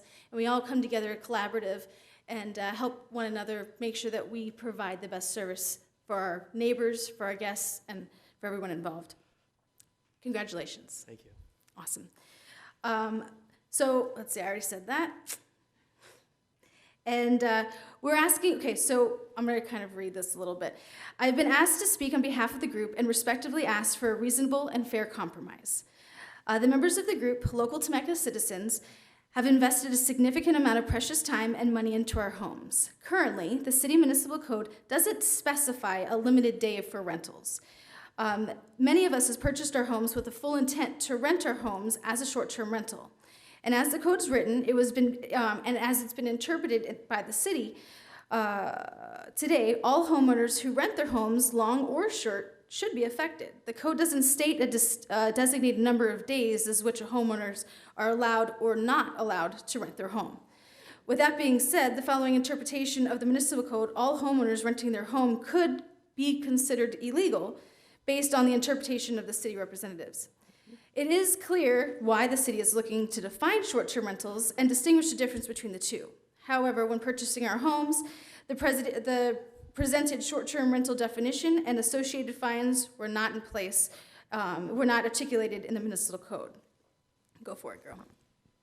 Now, with this being said, we understand and empathize with the concerns of the neighbors in the city at hand. We want to work together to protect the interests of everyone involved. We, the Short-Term Rental Alliance, representing about 75 of the 300-plus STR homes in the city, are requesting to be grandfathered and to continue renting our homes as short-term rentals. She's good, right? She's good, yeah. Very good. And we want to empathize with Tammy and Erica. We live in a tract home as well, and if we had those loud noises and those loud guests, we'd be just as uncomfortable. And that's why we do put those parameters in our homes, and we do make every effort possible. We know our neighbors. They have our contact information. They never have to contact us, though, because we handle it before that even comes into play. So we would suggest the items we've addressed back in March be implemented for the current rentals to ensure a good neighbors is in place. We're in full agreement that STRs do need to be regulated, just like they were when they first rolled out the Model T. When the Model T was first created, there was no roads, there was no seat belts, there was no airbags, and it took time.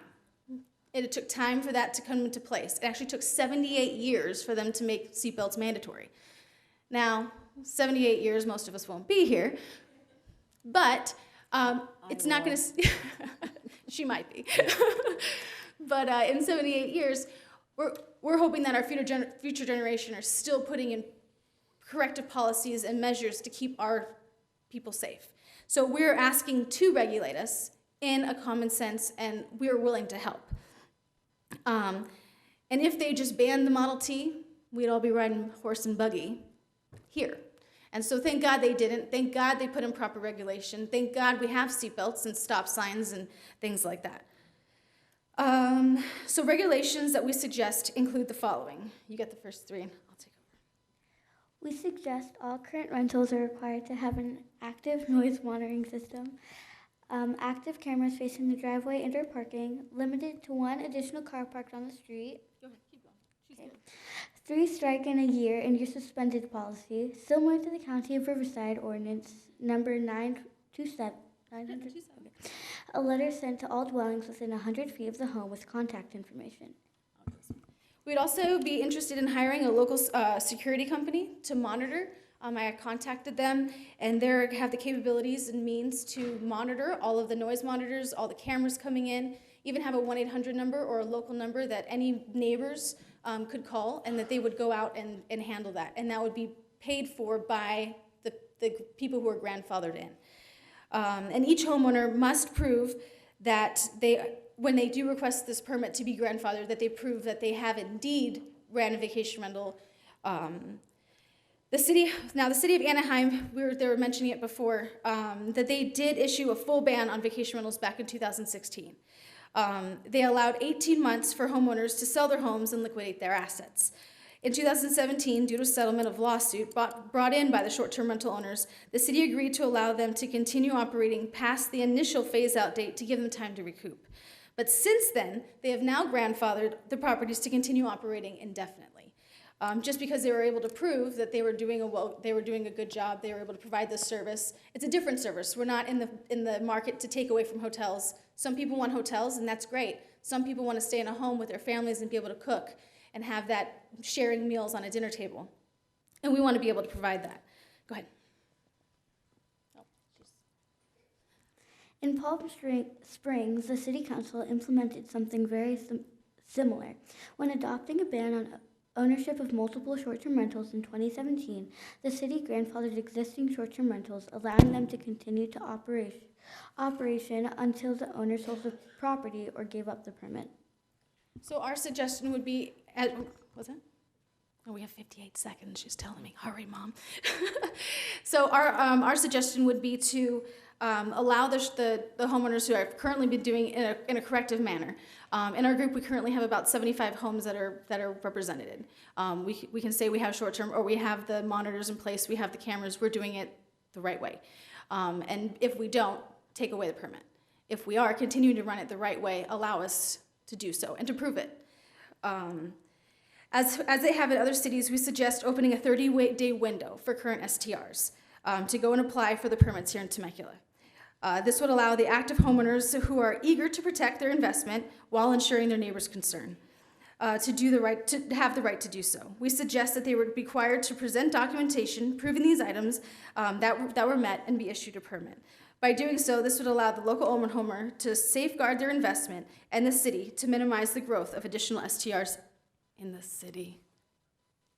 Sentence? Yeah, There's go two. ahead. Real fast. We strongly believe that we can come to an agreement that would benefit all parties involved. We, as an alliance, are willing to meet with you and other city officials to help aid in this process. Thank you for your time. Thank you. Thank you. The next speaker is Kimberly Palmer, to be followed by Ken Smith.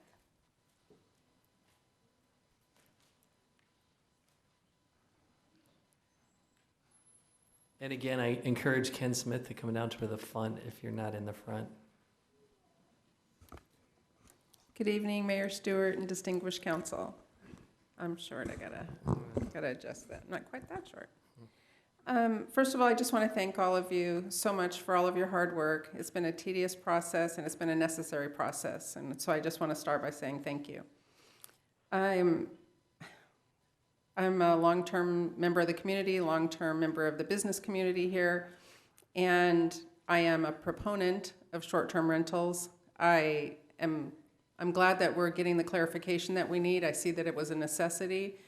I guess it would best be said, I'd like to encourage you to leave a gate open. And one of the reasons for that is that I've been in the real estate community here for close to more than 20 years now, and I don't forget that just maybe 9 years ago or 10 years ago that we were the foreclosure capital of California and the West Coast. And I sat in many, many living rooms with families that could not find a way to pay their mortgage. And they faced foreclosure, and the streets were filled with houses that had to be registered, and weeds that were knee-high, and vandalism and squatting. And if they would have had something like this with regulation, many of those families would not have had to leave, and they would have still been here, and we wouldn't have lost all that tax revenues. And it's just an opportunity that I would like to just leave a gate open, because it might be needed at a future time if we have a correction. Another thing that I would like to say that I need clarification on, that I would like to ask for clarification on, is there a possibility for a grandfathering in of the families that have been doing it right? Because as Jessica mentioned, with most of the people that are in the short-term rental alliance do operate with integrity and have had very few complaints, if any. And so I would like to know just clarification on that. Is would there be a consideration for a grandfathering? Another thing that I'm concerned about is kind of having our hands tied, and I'm wondering if the council could address if we have any plans to do a streamlined ADU approval process similar to what Encinitas has done in a couple other cities. They have a streamlined ADU process so that if we can't rent our homes by, like a short-term rental, will we be able to with our ADUs, or will they be banned as well? Because I believe that was a statewide, if I'm not mistaken, I believe that was a statewide request, that there would be a streamlined process, and have we made any progress on that? And I guess just to close with, I would like to think that you would consider that some of us have done it right. And I believe that I speak for the whole Short-Term Rental Alliance when I say that somehow it became an adversarial relationship between the two sides, and that was never our intention. I believe that all of us are problem solvers, and we've been in the trenches. Jessica's been in the trenches. A lot of people who have encountered issues have solutions that maybe people that are next door to a property where they're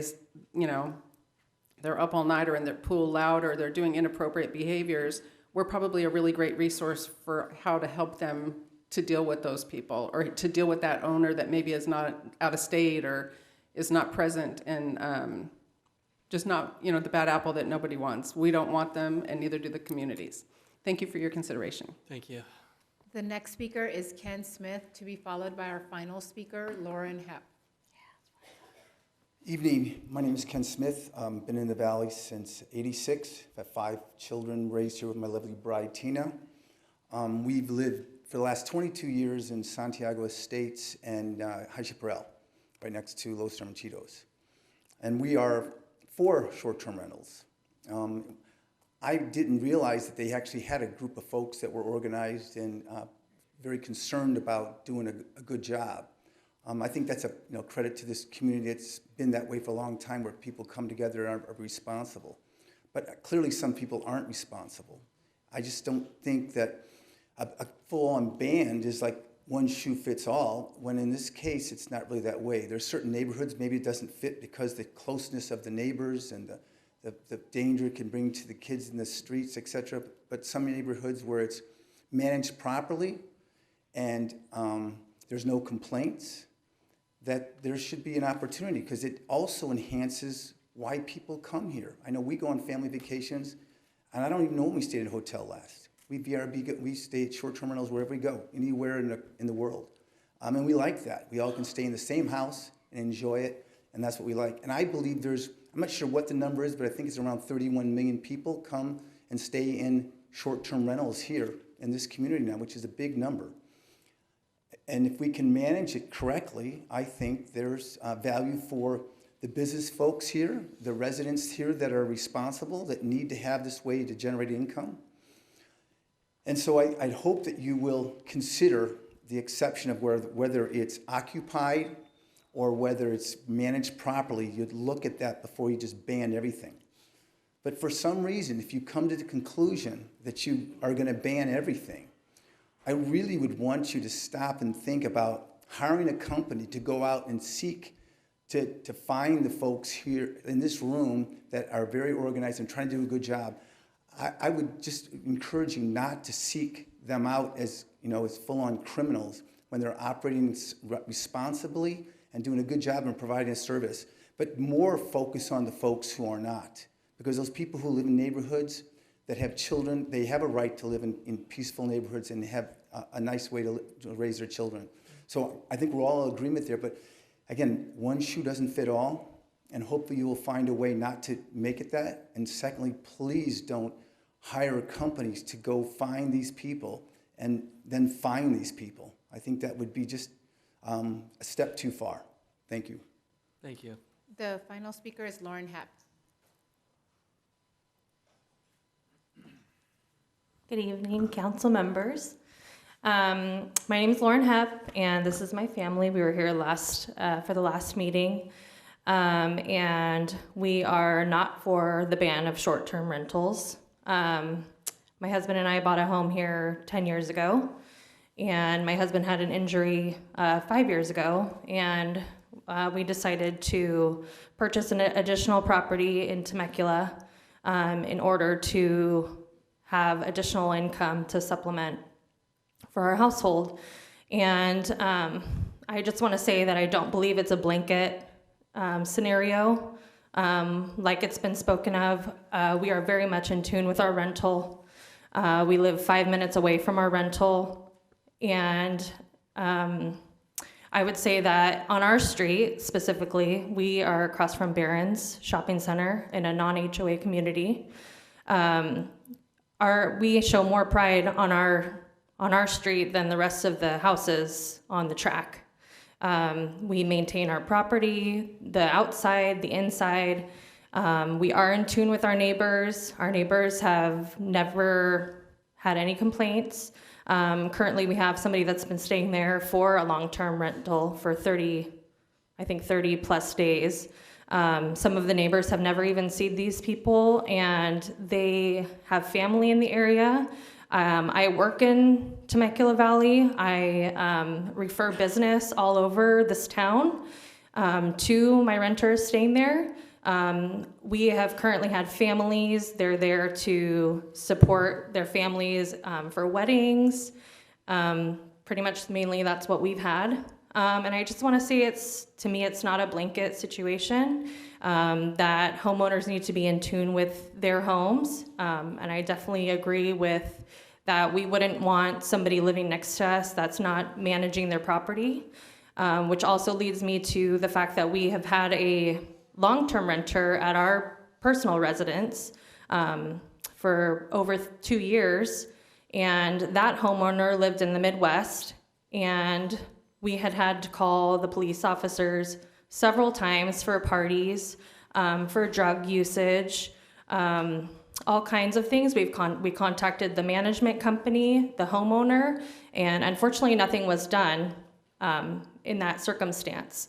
So I don't believe that it's a short-term or long-term issue. I believe that it has to do with the homeowner being in touch with their renters and their home. And that's it. Thank you. Thank you.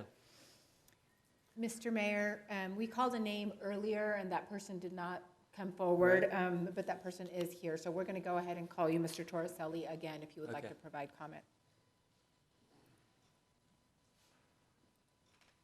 Thank you for giving me this opportunity. The reason I didn't come is because it's pronounced Tomaselli, but that's all right. It's not the first time my name has been mispronounced. Mr. Mayor, congratulations. City Council, thank you very much for holding these kind of meetings. I would like to first apologize to all the residents of Temecula who have been negatively impacted by an industry that we're very proud to be a part of. You should never have to be exposed to that kind of outrageous acts of disrespect in our neighborhoods. We are citizens as well. We want good neighborhoods. We know that there is a solution for each and every problem that has been presented. Is it Mr. Brandon? You did a fantastic job. You are a formidable opponent, I have to say. But I guarantee you that each and every point that he brought up can be dealt with if there's reason to deal with that. And the reason it should be dealt with is that we add value to a community when it's done right. In every industry, there are rogue players, and there are people who break the laws and disrespect our communities. None of us intend to do that. It's not in our best interest when it's done correctly. Part of the problem is that the industry isn't regulated.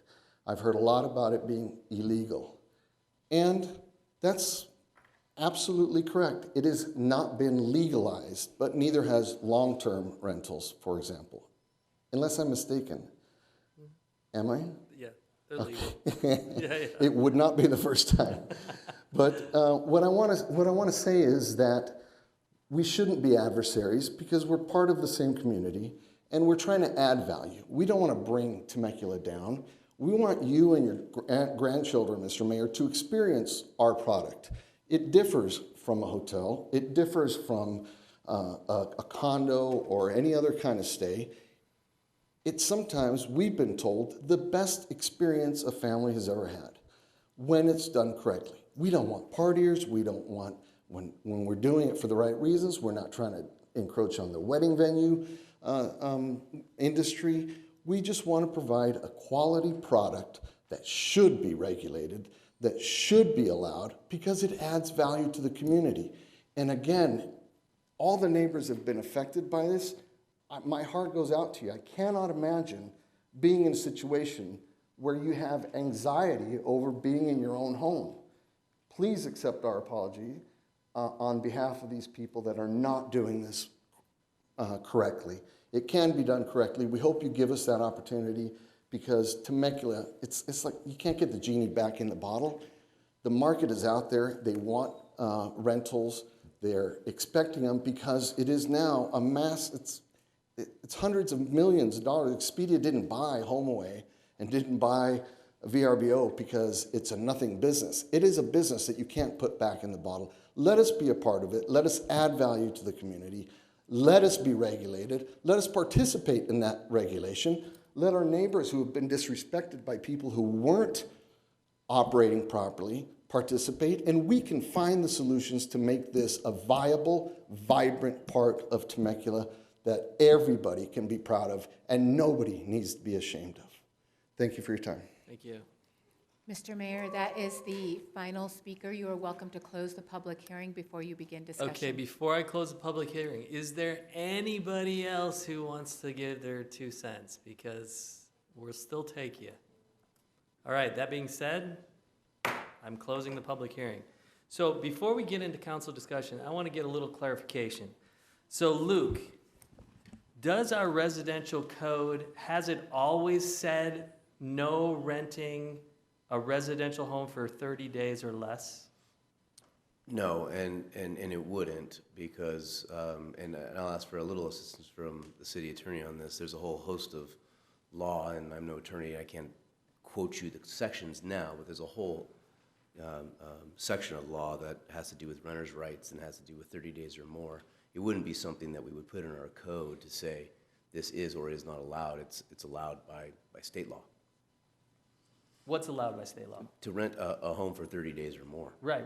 Yeah. But I'm saying for 30 days or less, is that in our code? Yes. We have what's called a permissive code, which Right. means if something isn't explicitly listed as allowed, then it's not permitted. So there has never been in the code, to my knowledge, since the city was incorporated, a explicit definition allowing short-term rentals. Therefore, it has always been prohibited. What we're doing tonight is just putting an explicit prohibition in the code. We're putting the definition in the code just to reiterate that it's prohibited. We understand that something not being there can be confusing. So we wanted to just take a proactive step and say it's prohibited, but we're just going to call it out as specifically prohibited. Got it. That's what's before the council tonight. So everybody who bought a home in Temecula had that, I mean, those rights were instilled from the very beginning when they purchased that home. The lack of the right to have a short-term rental was in the code since the incorporation of the city. Got it. Right. Yeah, Mr. Mayor? Yes, sir. Luke is absolutely correct. In fact, if you look at Section 3 of the ordinance, it spells out how that prohibition works with the permissive code. It says under section 17.01.080, quote, "No person shall use any premises except as specifically permitted by and subject to the regulations and conditions of this code." And that's been upheld in several appellate court decisions. So if the list of permitted uses does not include short-term rentals, then under this section, it's prohibited. Okay. I have a question. Yes. So, I Well, we're understand. in council discussion right now anyway, so go for it. Okay, Yes. thank you. I understand exactly what Luke is saying. In other words, it's by its mere absence, a mere absent statement in the code means it's not allowed. Right. Because it's not there, it's not written. But how will people know that? Well, there was the one section that I just read that says it has to be specifically permitted if you're going to use that particular use. Okay, and how many pages is the code, do you think? Well, in each zone, there's a table that shows probably, 25 or 30 uses that are specifically permitted. Okay, so. They're just listed. So we assume then that people need to, before they undertake anything, really, that they need to go and check and see if it's prohibited in the code because it's not specifically mentioned as being prohibited. Well, they need to call, and if they have a question as to whether a use is allowed, they should be calling the planning department and ask if they can engage in a particular use. Okay, and I think probably there was some confusion also because it's legal to rent for 30 days or more. And so I think that probably gives people the impression that it's my property, I can do, I can rent it if I want to. So, I mean, I'm trying to figure out why we have so many people who didn't know. And of course, if you didn't read the entire code or if you didn't call, and of course you wouldn't call if you didn't think you needed to. Right. And you didn't think you needed to because you know people who rent their homes for 30 days or more and they never got in any trouble, right? I'm just trying to understand.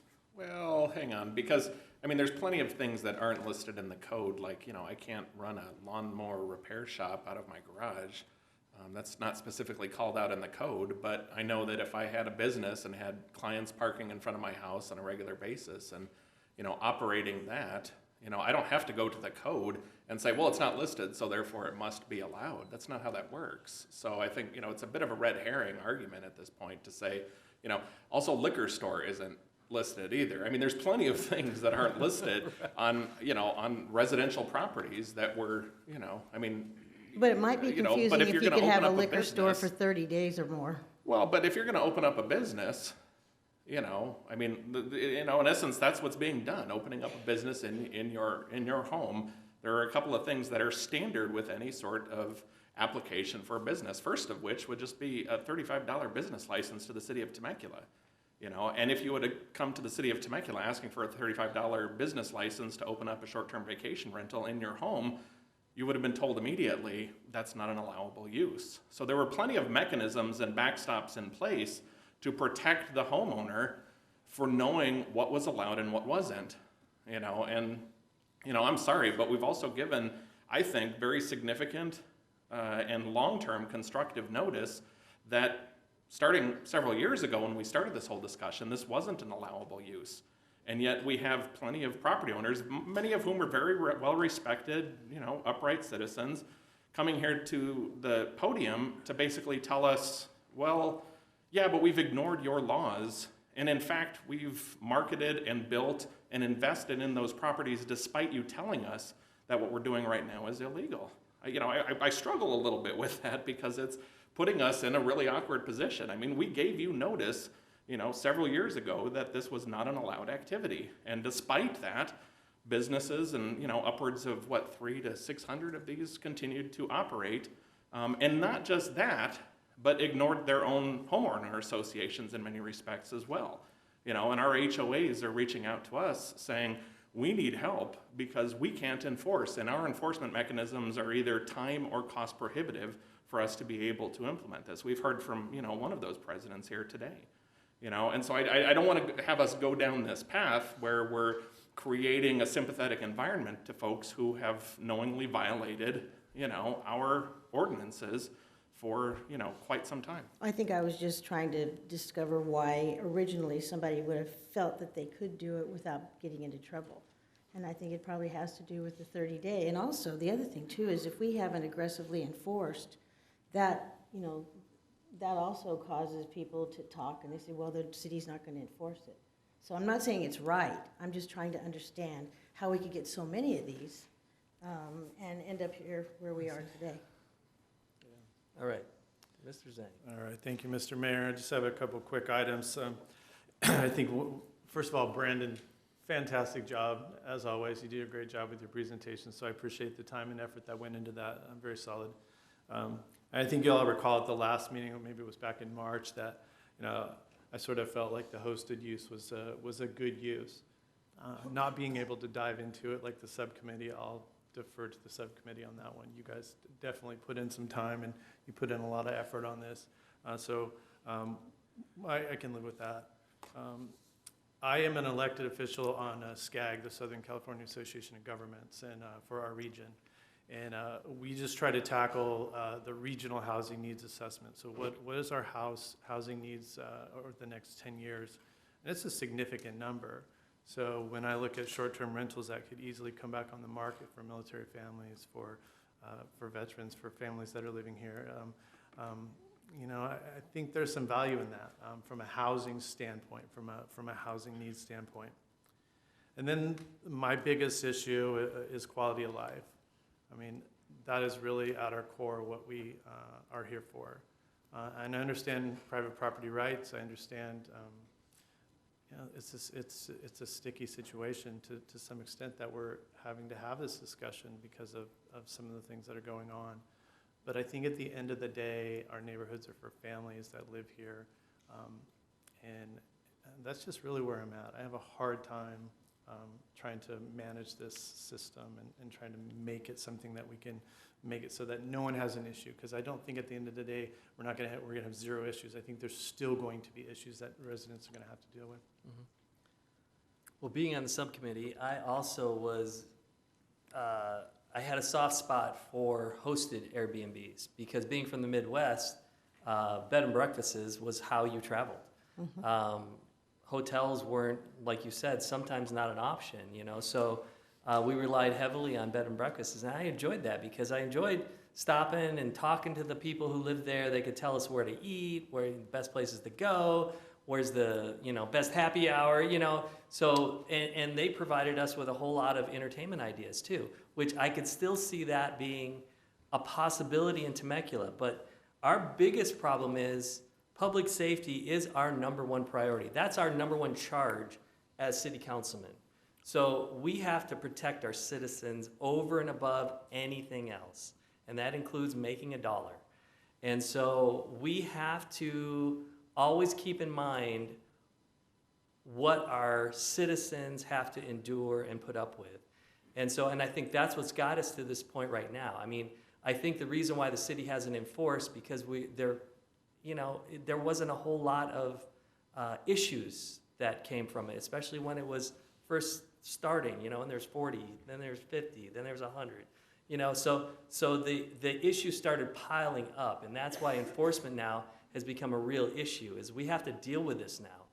And so, and I did want to talk about that software, because I've heard people tell me, they're never going to find me, blah, blah, and it's like, this software integrates with Airbnb, VRBO, every platform out there. We will know exactly who's renting, when they're renting, and even how much you're renting it for. And so, and we'll have all that data already in the computer. So it's not a matter we won't find you, we will, and we'll, it's just a letter. That's all that's going to go out to you, and then the fine starts. So I mean, unfortunately, I think that's where we're kind of landing. I mean, what's your thoughts, Council? Well, I hate to do a blanket type of law that punishes people who have been doing this. Now, granted, they've been doing it illegally. Some might have known, some might not have known. But I hate to throw out a blanket and take that right away from individuals who have never done anything wrong, who live in their home, who have one or two people at a time, or maybe they only rent to couples or you know, you can pick and choose who you want to rent to, and obviously some people are more careful than others, because I think the problems come when you don't properly investigate or you aren't very picky about who you're renting to, and that's how you end up with parties with 600 people in the pool. So I really, I also know that there are people in the house here, and probably people who are watching, that depend on that for their income if they want to retain their home, especially probably senior citizens. And I know organizations in other states, and it's also in California, where they do rent out their homes, even like it'd say Rotary, so they only rent to Rotarians, which is their right to do. But I really just hate to throw out a blanket ordinance that, and I want to say punishes those who have respected their neighbors, you know, and really not caused any problem other than that they're doing something illegally by virtue of allowing people to pay to stay in their home. So about 400 years ago, there was a great quote that we all sort of recognize, you know, a person's home is their castle, right? This was Sir Edward Coke, 1604. Most people don't know the whole treatise that was written, and the end of that treatise actually ends with an additional statement. I'll spare you the Latin. Oh no, I won't. Dois sia seque est tut simim refugium. He is reading, so. Loosely translated basically means everyone's house is their safest refuge, right? And one of the folks who came up and spoke said something that I thought was extremely compelling. If you move into a neighborhood, you want neighbors, right? I mean, we don't give people a bundle of rights when they buy a home that says you can do all of these things. We sell a product in a community that says you're moving here because it's a safe town, because it is a town that has that small community feel, and we talk about that a lot. And with that property rights comes a bundle of other rights that you have with it, but nowhere along the line did that one specifically emerge. And you know, look, I am all for anybody who wants to make money off of their property, giving them the absolute fullest potential to be able to do that. But that's not really what we're talking about here today, right? What we're talking about is how do we protect the identity and the integrity of our communities. And while in the community it makes sense in some potential neighborhoods, and we've got folks who, you know, are saying, well, I've never had a complaint and we've had nothing but, you know, praise and so forth. I would let you know that I've had numbers of people reach out to me saying, I don't feel comfortable calling the police and code enforcement. I don't want any retribution from my neighbors. I don't know who these people are that are renting there. And I don't feel like I have a voice because I am a senior citizen or a disabled person. And they reach out saying, we expect you all to hear our voice and speak up for us. You know, and yet there's this other side that, you know, look, I fully support anybody's ability to use their property to the best use and potential possible. So, you know, and then other comments that were made, you know, a lot of folks are saying, well, you know, we've never had a complaint. Well, we've simply never done the analysis. We haven't gone to your neighbors and said, are you comfortable with what's going on here? You know, are we absent any sort of, besides having a code violation or a, you know, law enforcement call for those people who are comfortable enough doing this? You know, we haven't, you know, canvassed the neighborhoods, but we do know that HOAs throughout our community have collectively voted to prohibit these rentals. Their homeowners association voted to prohibit those things, right? So we do know that they have a voice and they felt comfortable in that venue doing that. It's just, you know, the enforcement arm of that is extremely limited. We also know that, you know, you know, given what we're talking about here tonight, we do know that we've given constructive notice. We know that the websites that a lot of folks are working off of say you need to check with your local ordinances, and they give you those guidelines. Let me tell you, the VRBOs and Airbnbs are no friends of cities, and they're not going to, you know, double check that you've got all the clearances from the community. That's what they should be doing, right? They should be asking you and giving you, again, that additional notice that says, do you have a business license? Are you collecting the TOT? Is it going in the right direction? Are you following all your local ordinances and regulations? That's their responsibility. They're ignoring that responsibility because they know that this is the result of ignoring that. And they choose not to get involved because they're making all of their money, right? And you know, the last, you know, and I think a bigger issue from my perspective is this lack of certainty when it comes to either a judicial or a legislative solution, right?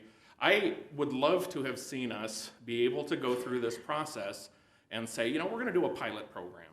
We're going to allow a grandfathering in of, you know, certain homeowners in certain locations based on a hosted, you know, version of this. And we talked about this. We spent a lot of time addressing those issues.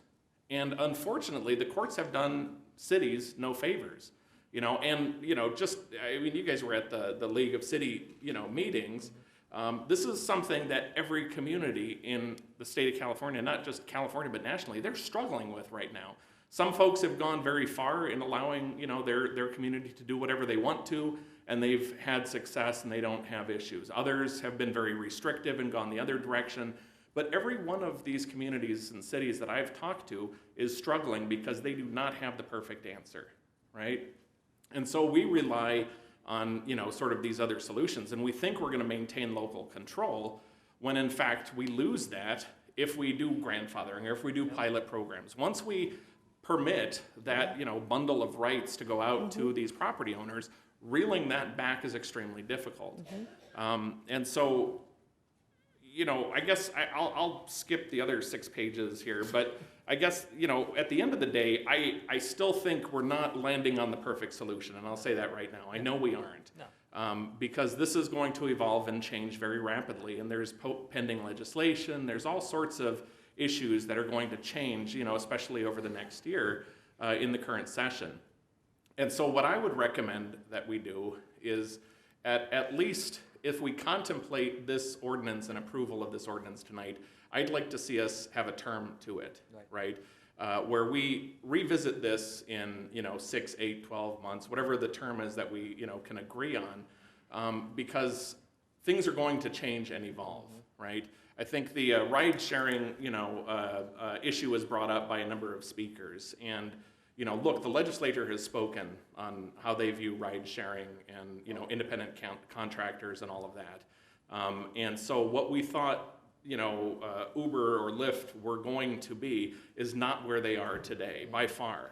And so there's a lot of growing pains, and unfortunately, I have to side with what, you know, Mayor, which you said earlier, and Mr. Schwenk as well, is that our primary responsibility is to protect the community, the identity, integrity. And until we have the confidence that an ordinance that we pass is going to do that, and I apologize for the bad actors who have created this issue. I really do, because they, you know, we just passed an ordinance at the end of last year restricting parking in our, you know, parks because of a handful of bad actors. And the kids and the parents of the high school were very upset about this. And I remember saying at that hearing, the same thing I'm saying here, is there are plenty of laws and ordinances and regulations on the books that deals with that very small minority of people who make it horrible for everyone else. You know, but they have painted us into a corner, and unfortunately so has our legislature and so has our judicial system painted us into a corner where I don't think we have much other option right now. And trust me, we have explored exhaustively since, you know, this began almost 2 years ago now, right? Exhaustively trying to work with all the other communities and all the other cities to find out what works and what we can do to, you know, allow, you know, this to continue, but, you know, protect our community. And we haven't landed on it, nor have we seen a model ordinance that we can adopt that we think meets that, that obligation. And I think the biggest part of it, from my perspective, is simply the ordinances in many cases are simply unenforceable. And once you open that door, you know, how do we know somebody is hosted or not? How do we check that? How do we validate that, right? How do we, you know, these are, I mean, you know, I see you shaking your head back there, but these are things that communities who have these ordinances are struggling with, because there are plenty of ways and plenty of clever people out there who skirt the law. And that's what we're stuck with. We're not stuck with the people who are doing it right. You know, please understand that. We are not here to punish the people who've been doing it right. But unfortunately, that's the position we are in today. And you know, until we are able to deal with this in a better way, I simply don't know, you know, what else we can do. So that's all I've got to say. I think one way we deal with it is by establishing those damages or where we don't let them act that way anymore. After three calls and after 3 times we've had to visit, they lose the right to do it altogether, and that would definitely put them on the radar of the city. So if we know somebody's been prohibited specifically because they violated the law, I think we're going to be following up and checking to see. And I'd like to know how many places that have hosted where the owner of the home lives there the whole time and rents a room or maybe 2 rooms. I'd like to know how many times we've had complaints on those. So, because that'll give us some information for later, at least if we know, you know, I don't think our folks in law enforcement are collecting that data. I don't think I mean, they're not going there. They're responding to a noise complaint. They're not asking, you know, as you're operating this illegal, you know, short-term vacation rental, do you have 1 or 2 rooms? Well, or maybe renting they to could. families? Maybe they could check. I would like to know that, because if there's a huge difference between the ones that are hosted and the ones that aren't hosted, that might be a solution, number one. And number two, a lot of the times we hear people, it has to do with distance. I certainly wouldn't want to have 8 feet between me and my neighbor if they're not, you know, if they're having extra noise at the house and people are outside. And of course, we got to prohibit the number of cars on the street, and that's doable also. And we do have a noise ordinance that we can follow, but I just hate to throw a blanket over everyone just because of the few bad apples, because I know some of you are doing this because you want to keep your home or because it's a second source of income or, you know, whatever. But we can't allow anything that's going to bother other people. The interesting thing is that we don't allow it because people want to know their neighbors, and I absolutely agree with that. I want to know my neighbor too. But why is that any different than having somebody there for 30 days? And every 30 days you have somebody different. You know, you wouldn't really know your neighbor then either. It's just interesting. It's an interesting dilemma. So I definitely don't want to impose anything other than what we have now. It's illegal to be operating, and you guys all be on the, you know, be forewarned. You're doing something that's not legal right now, and you've been here, so you really don't have any excuses. But I don't want to throw a blanket over everyone just because of the people who are abusing with noise and drugs and too many people, and the residents, and parking on the street and interfering with trash can pickup and things like that. And I think we can address those things if people call and let us know. And, you know, it's a shame that people don't feel comfortable calling the police or code enforcement, because if you don't call, how are we going to know? So you need to encourage people to call, and you responsible owners and renters know that. And in fact, you ask for that. Just let me know if there's anything that's going on. You talk to your neighbors. Not everybody does, but people have to know that they can call. And there better not be retribution from your neighbors, because if there is, then you call on that too. So at some point, you know, we've got to weed out the bad apples, but if you don't tell us, and if we just blanket and target everyone, then we aren't going to know who the bad apples are, and it kind of spoils it for those people who, you know, are doing this and want to obey the laws, even though they're breaking the law by doing it in the first place. But you know what I mean. You're doing it now. We have to find a way either to continue to allow you to do it that won't impact the neighbors, or we have to throw the blanket over everybody. Well, here's the problem we had at the subcommittee level is cities were doing just what you described.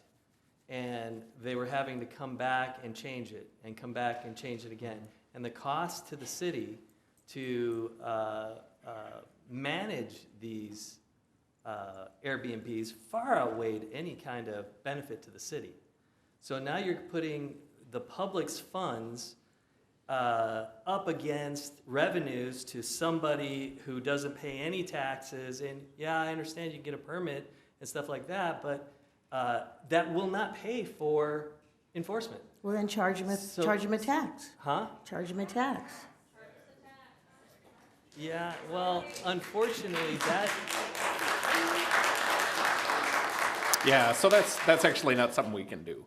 Yeah. So we can't just tax folks. That's something that needs to be voted on, and it becomes a much more complicated issue than something We that could we do can what do the federal here. government does and just So- call it a fee.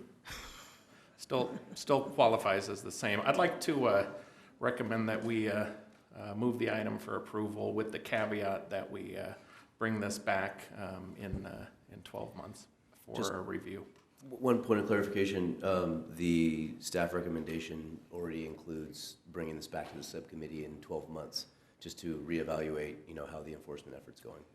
Could we bring it back to the broader council rather than? Sure, if that's what you would like. Yeah, please. And I don't want to include it in the motion, but can we start to keep track when we have violations as best we can of which places are hosted and which are not? Otherwise, how will we know? How will we have an That's effective not tool the to way the measure? ordinance is being enforced, though. Well, can it be? Well, it's not a complaint-driven enforcement. Well, I'm just saying, in addition to this, when we get complaints, can we start keeping track? I don't see why we couldn't. I don't want to place that on. No, I just said I wouldn't put anything on the ordinance to do that. I just What do we'll, that out of what we'll do interest. is we'll do what we can to the extent that our compliance vendor collects the data. If the Yes. compliance vendor has the data, whether it's a hosted or a non-hosted site, we'll gather that data and report back to the council when we report back after the annual report on how we're doing. Because otherwise, we're going to be here in 12 months and we won't have any more information than we have now. We'll collect all the data that we can through our compliance vendor and through the enforcement activity that's spelled out in the staff. Okay. Thank you. Okay, I got a motion. Mr. Mayor, I need to read the title of the ordinance. This would be an ordinance of the City Council of the City of Temecula, amending Title 17 of the Temecula Municipal Code to add a definition of short-term rentals and adding short-term rentals to the use regulation table, and finding that this ordinance is exempt from California Environmental Quality Act pursuant to CEQA Guidelines Section 15061B3. And the motion does also include the resolution increasing the fines for illegal short-term rentals. And I need a second. So I'll second that. I just, with the comment that we need to protect homeowners that live here in our community. We have to do that. I agree with that. We have to protect homeowners. All right, please vote.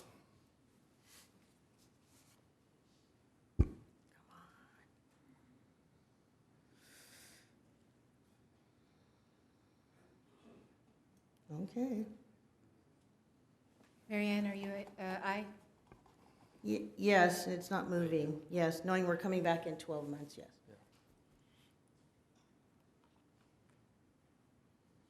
All right, that passes 4-0.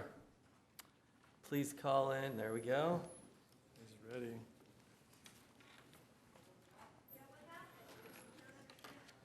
It basically got banned. I mean, go ahead. Mr. Mayor, if you don't mind, can we take a 5-minute break and allow some folks to clear out and? Sure. You'll need a motion to extend the meeting beyond 10 o'clock, too. Okay. Move the meeting to 10:30. Second? All right. Okay, we'll adjourn for 5 minutes. Okay. The funny thing is, we're putting restrictions on something that's already illegal. Exactly.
All right. Okay, we're going to go ahead and get started with the rest of the city council meeting. What? Oh, no, I saw you coming, so that's why. No.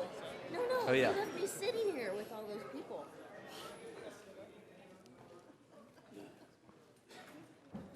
All right, so now we're on to city council committees for 2020. Could I please have a staff report?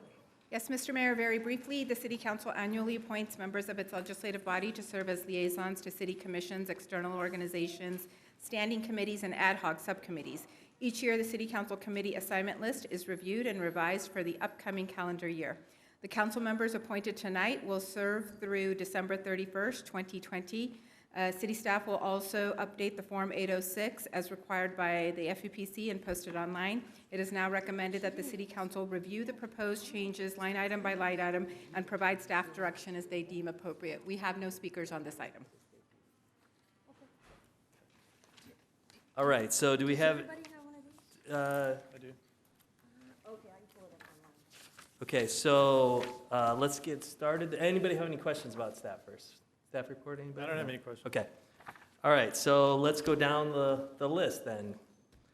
So, am I supposed to be reading this, or is it you do it? It's either way, your Okay. preference. All right, well, I'll do it. Okay. Okay, Community Services Commission. It's me, but I think it should be Zach since he's the president of the Community Service District. Fine with me. Okay, are Fine you, with me. everybody good with that? Good with Okay. that? Old Town Local Review Board is Zach, so who would like to take that? Zach could keep it if he wants it. Yeah. I don't have a problem keeping it. Okay. I Planning Commission? I love the Old Town Local Review Board, Okay, by the way. okay, then we'll keep him. Fair enough. Planning Commission? I'll continue. Okay. Public Safety Commission. I would like to take that, if I can, please. You may. All right, you guys okay with that? Yep. Okay. Arts and Culture Affairs Committee. Why don't you Edwards tell and us- Schwank. Edwards and Swank. I'm good staying on that one. I want to stay there. Okay. City Sustainability Program Subcommittee, Ron and Stewart. Did we even do anything with that? We had a couple Don't meetings. say I think that. we did, okay. That's your outdoor voice. All right, I'll take it, I'll take it. Okay. We had a good year. Never say Okay. that.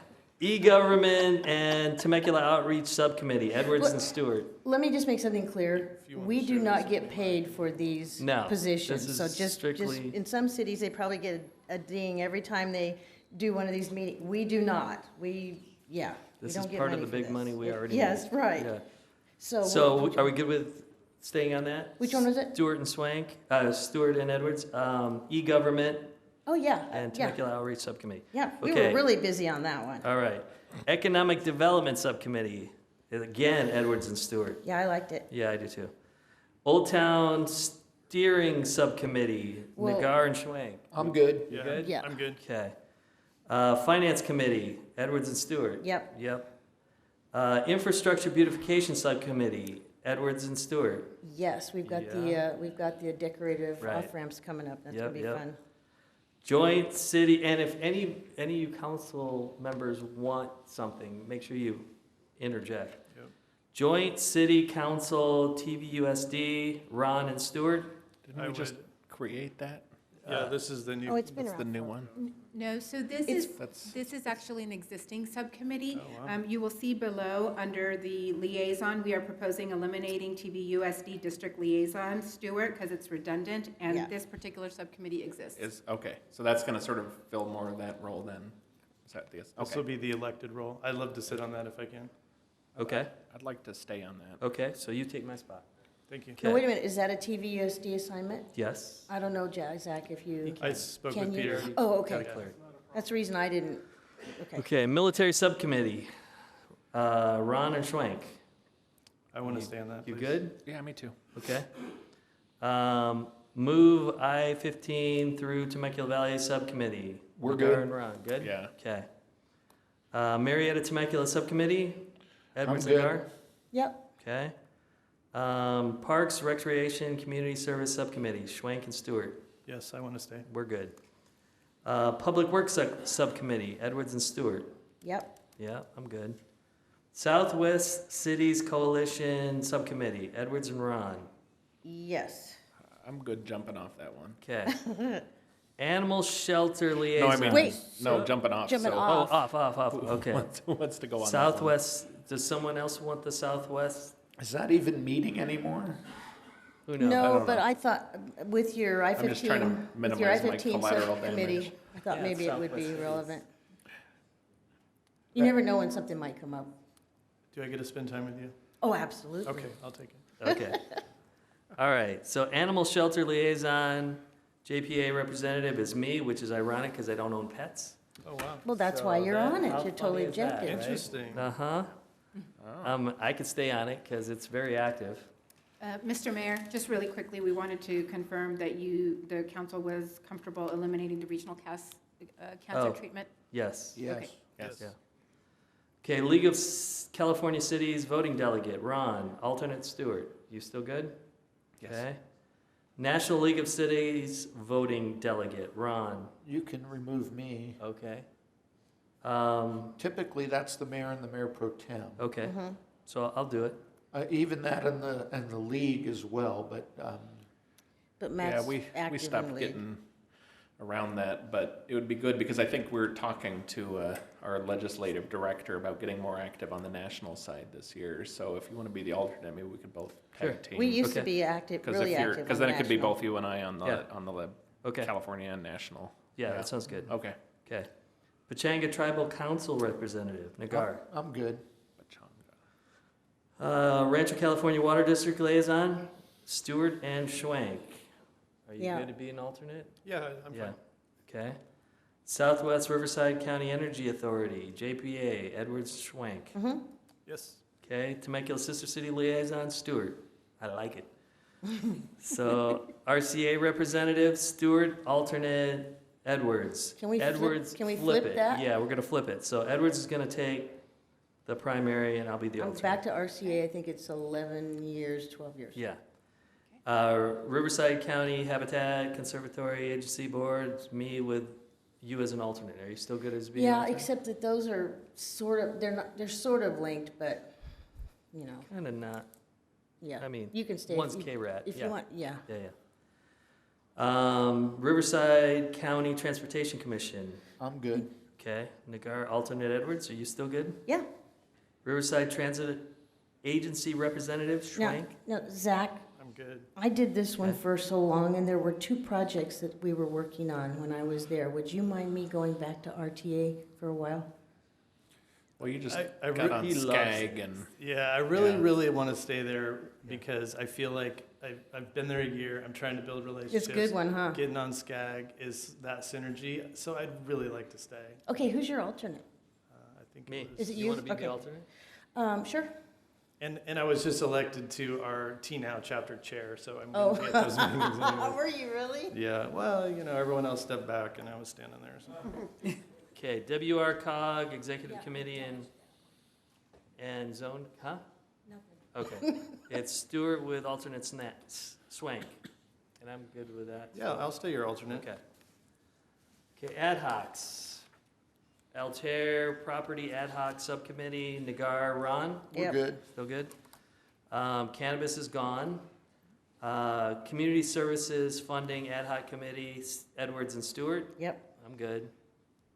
Diaz Property Ad Hoc Subcommittee, Nagar, Ron? Good. Yep. French Valley Parkway Interchange Ad Hoc Subcommittee, Ron and Nagar? Good. Yep.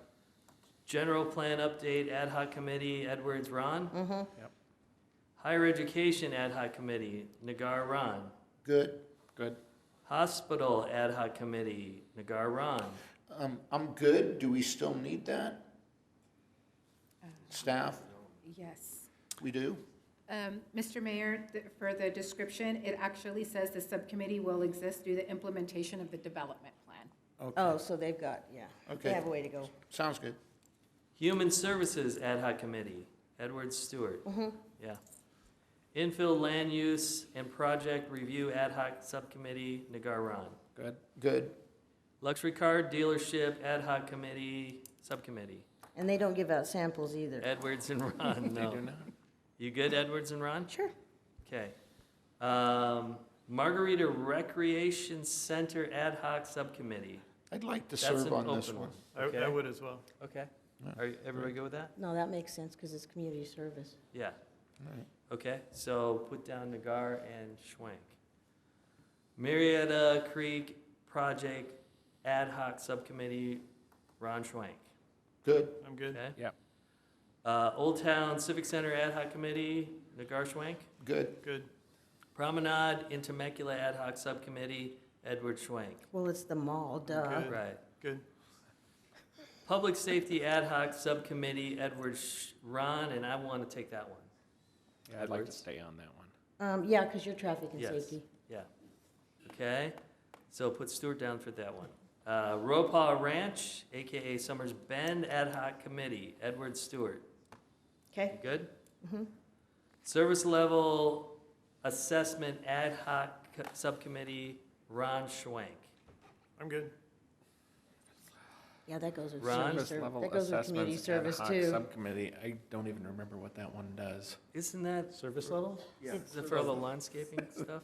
Yeah. Oh, yeah, yeah, okay. Landscaping That- maintenance. Yeah, that was stuff. fun. Let's do that again. Right. Yeah, It was a blast. Well, Yeah. All right. Do that again. it is Right. community service, so you, Zach, you need to be on there. Yeah, it was a blast. Yeah. Short-term vacation rental ad hoc subcommittee, Ron and Stewart. Yep. Suffering Yeah. a You little want on that that big- PTSD, I think they 12 call it. months is coming I'll stick around on it quicker than you again. know. Right? Yeah. You got to see it through now. Right. Yeah. Right. 12 more months. Strategic Fiscal Planning Ad Hoc Subcommittee, Edward Stewart. Yes. Okay. Supportive Housing Services Ad Hoc Subcommittee, Ron and Nagar. Good. Yeah. Okay. Trails and Open Space Ad Hoc Subcommittee, Nagar and Ron. I would Yeah. enjoy that if I could. Yeah, get in there. yes. I'll give up my seat. Okay. Yeah. So Nagar, Schwank. Thank Since you. they're both bikers, it would Oh, yeah. be a good one. Thanks.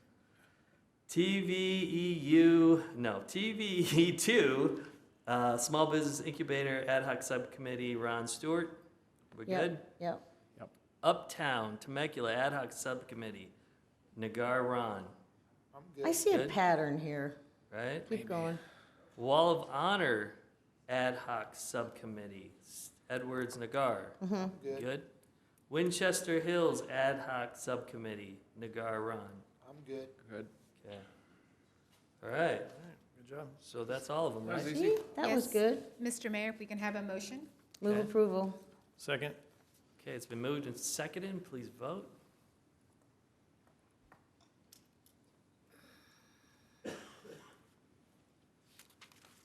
All right, that passes 5-0. So, number 20. Yeah, conduct annual joint meeting between the city council and the board and commissions. I'll go ahead and call to order the joint meeting of the city council, Community Service Commission, Old Town Local Review Board, Planning Commission, and Public Safety Commission. Madam Clerk, please It's gonna note, be a long one. please note please note the role for each. Wait, what is that? So the role for each of those entities is so noted, Mr. Mayor? Got it. Okay, that makes sense now. Can I please have a staff report? Yes, Mr. Mayor, a brief staff report. On January 26, 2016, the City Council approved an amendment to the role and authority of board and commission members to include annual joint meetings between the City Council and each of the 4 boards commissions. At the annual joint meetings, each board and/or commission will provide a brief overview of the previous year's highlights, anticipated activities for the upcoming year, and take further direction from the City Council as necessary.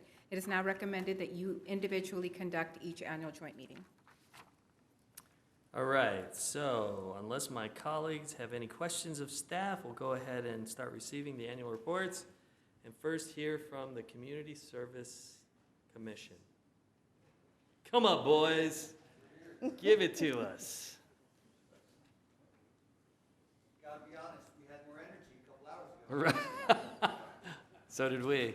But I will tell you that it is the year for Temecula Fun, and That- we are the Fun Commission. There you go.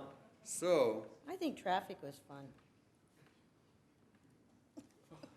there were some public comments about that this morning. Yeah. Or this evening. See, it was a long night. All right. Well, good evening, Mr. Mayor and members of the council. As chair of the Community Services Commission, I'd like to walk you through a recap of another great year in community services. How do we go forward? Oh, spacebar, thank you. Sharp one. As you know, in Temecula, we strive to create community through people, parks, and programs. Through our award-winning recreational and cultural programs, community and human services, and special events and activities which enhance Temecula's exceptional quality of life for all residents. By the way, we're all going to present tonight, so you'll get to hear from all of us. Dale Borges. Right, doesn't mean a longer program, just more participation. Right, no, more fun. So let's see. And just remember, do this if you agree. I like it when they do that, Right? because you can really see. Let's take a look at some highlights from 2019. Our Arts, Culture, and Entertainment divisions, otherwise known as ACE team, created a new cultural arts map to be released early this year, expanded art off the walls at the new lot on Main, increased gallery submissions, all to serve over 35,000 visitors and showcase over 200 artists. The Temecula Valley Museum celebrated its 20th anniversary with its highest ever annual attendance, and staff created the beautiful Old Town Development digital showcase right outside. Boy, fantastic. Cool. That is just first class, Yeah. which greets visitors right outside of these chamber doors. Additionally, the city celebrated the 25th anniversary of the sister city relationship with Dyson, Japan.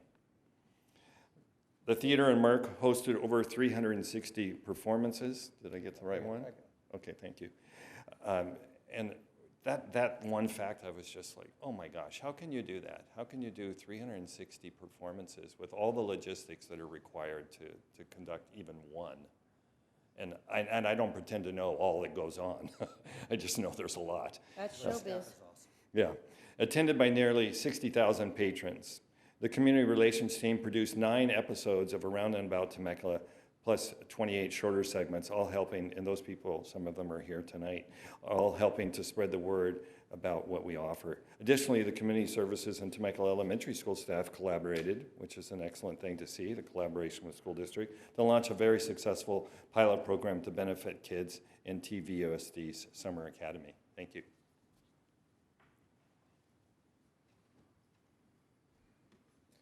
Well, let's go to the pool.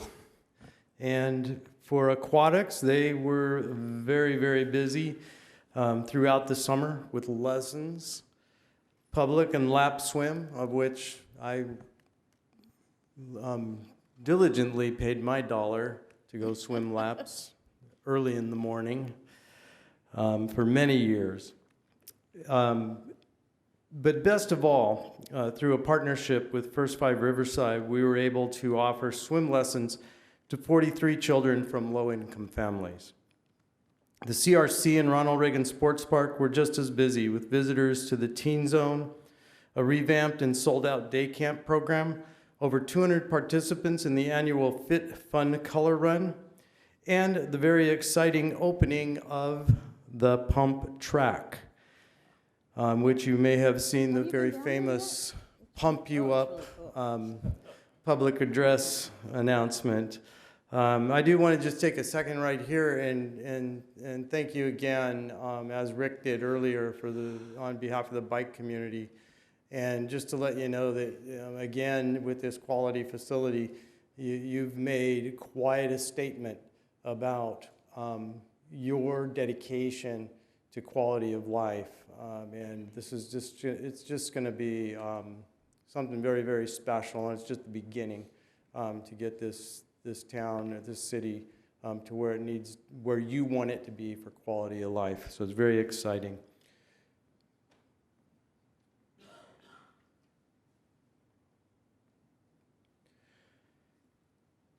Our dedicated inclusive services team held the mayor's luncheon to educate local business on the benefits of inclusive hiring. The Global Citizens Workforce developed a program which has become a model for other agencies and won the California Parks and Recreation Society Award for Excellence for fostering economic vitality. And then over to Mary Phillips Senior Center, which continues to offer exceptional daily programs, including meals, activities, technology training, and exercise programs, as well as special events such as emergency preparedness event for seniors. Thank you. Good evening, almost good early morning, I guess. Right. It's getting that late. Those that know me know I'm very passionate about sports, and there's definitely not a shortage of sports here in Temecula, and very proud of what we have here. Last year, our sports division hosted 49 tournaments and over 50 rental groups, and our recognized youth leagues provided over 8,000 kids with access to fun physical activity. Tremendous numbers for our valley here. Moving on to our contract classes classes division offered approximately 2,000 activities, serving over an astounding 14,000 unique participants. So very, very busy and successful with our contract classes here. Ronald H. Roberts Temecula Public Library continues to be the busiest library in the county, circulating over 500,000 items in 2019 and hosting over 3,000 children in the annual summer reading program. Our special projects team is hard at work in the Community Services Master Plan, which conducted extensive community outreach this year to help craft a strategic plan to serve the community into the next decade. And I think that's just another example of how Temecula continues to look forward and is proactive in what we're planning for our community and for our residents. I'm also very proud and work and talk very closely with our homeless outreach team, who had another phenomenal year. Homeless outreach team has partnered with the nonprofit Social Work Action Group, or SWAG, to provide street-level outreach, which helped 39 individuals exit homelessness in 2019. Say that again, 39 people off the streets from homelessness in 2019. Fantastic job. And then proving once again the spirit of volunteerism in our community, which there's no short of here in Temecula. 2 cleanup events helped remove over 10,000 pounds of trash. I'm not sure who weighed it, but those that did knows that it weighed over 10,000 pounds. I don't want to interrupt here, but we need a quick motion. Move to extend till what, 10:33? Second. Is that going to be enough time? Make it quick, boys. No, all right, make it 11, just in case. Just in case. But we're counting on you, John, to keep it short on the Planning Commission. Anybody? I'll second it to 11. All All right. those in favor? Aye. Aye. Okay. You want to vote no? No. Stop it. Keep 4-1. going. Somebody's got to go for it. Awesome. So our special events team welcomed huge crowds to signature special events such as the Rod Run, the 4th of July Extravaganza and Parade, the Santa's Electric Light Parade, and over 55 other events. We all know that the year ended with a bang at the New Year's Grape Drop, which earned accolades in media, including the Washington Post and on Yahoo News. In conclusion, the Community Services Commission would like to thank City Council, staff, and our wonderful residents for another great year. We're available for any questions. I just want to add one thing. We really do have a phenomenal staff in community services. And I know they get a lot of props from us during our meetings, but I really think when we have the mic and we're talking about them here, it's time well spent.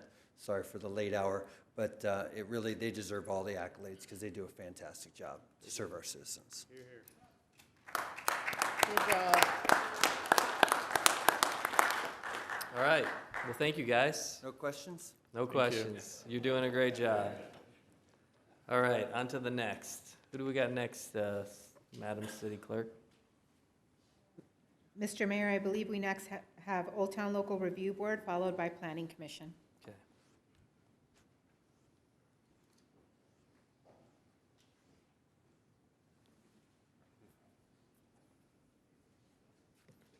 Put my Old Town hat on. I was dying to show that guy how to do this because he was too tall for it. Right. But oh well. Mike will be back. Mr. New Mayor, congratulations. Right. Thank you. City Council, staff. Luke, I know it's hard for you to stay awake right now. I'm watching you.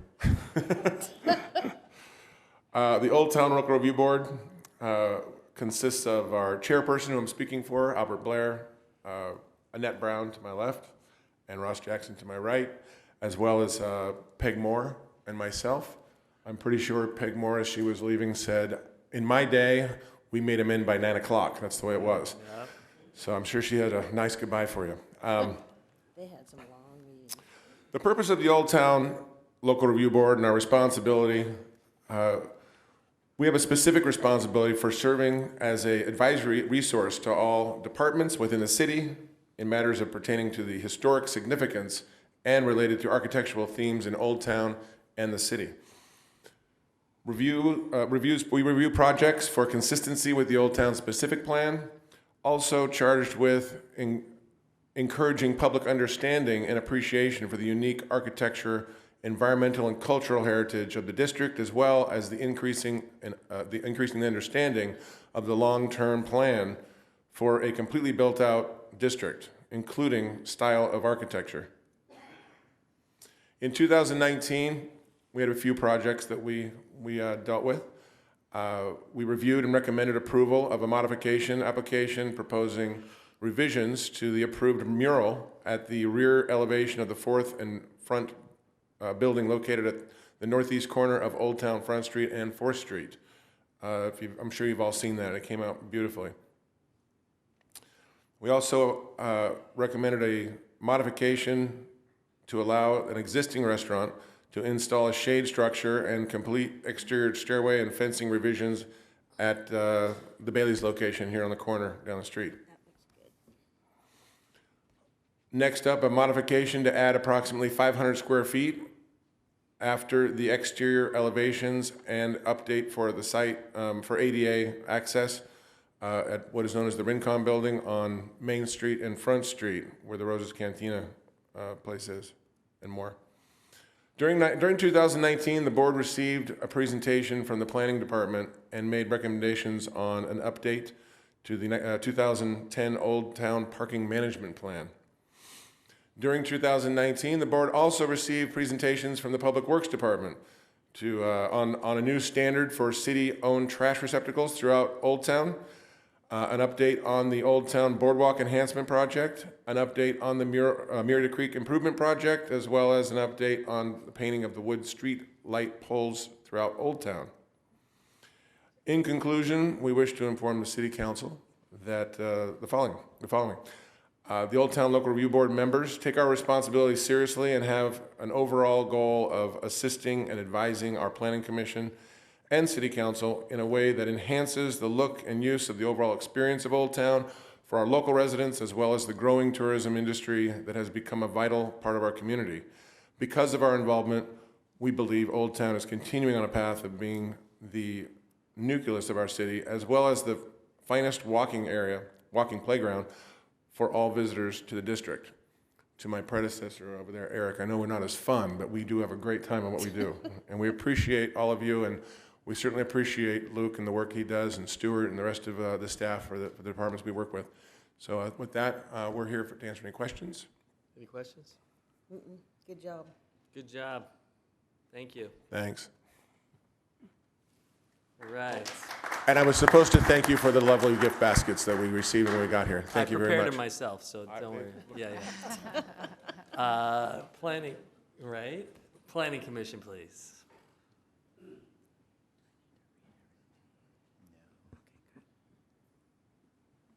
I've been told to take credit for everything.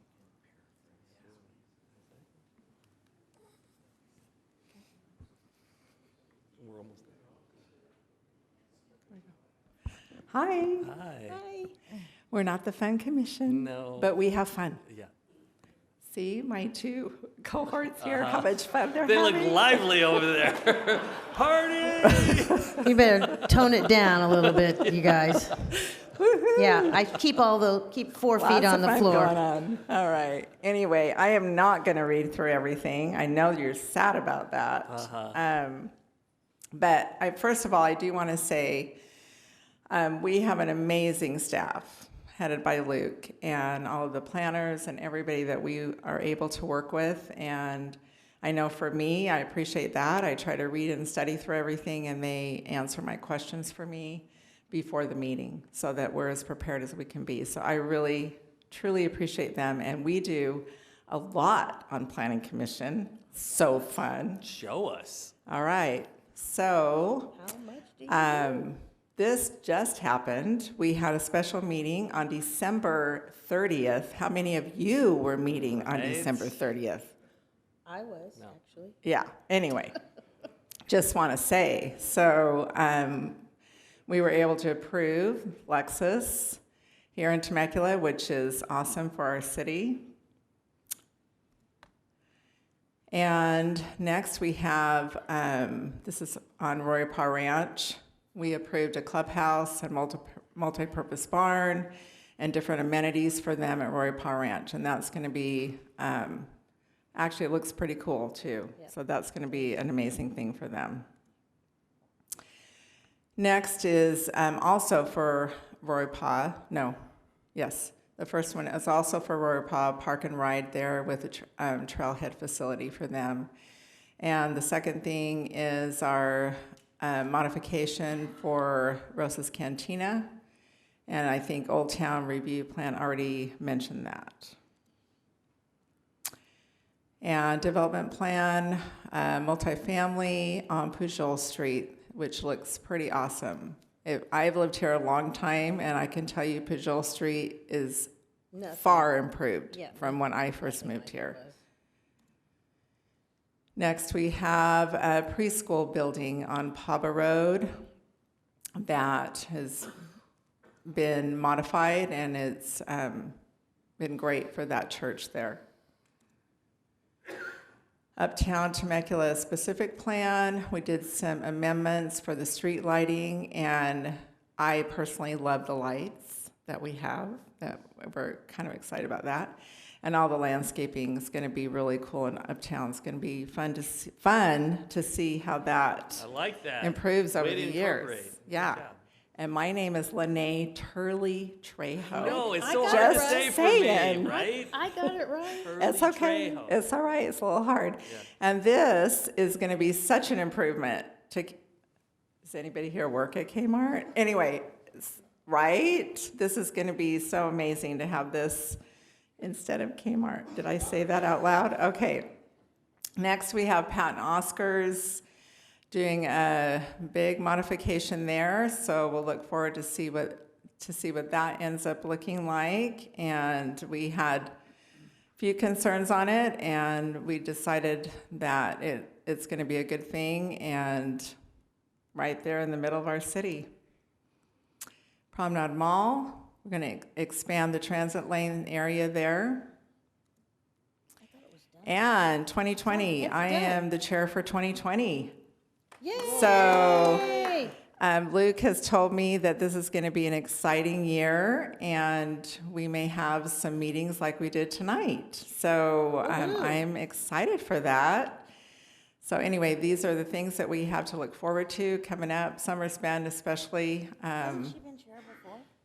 And several things going on here. Harveston specific plan, Paseo del Sol, and Old Town parking study. That's going to be really interesting and important. I've had a lot of community members concerned about that. So we're excited about all of that coming up, and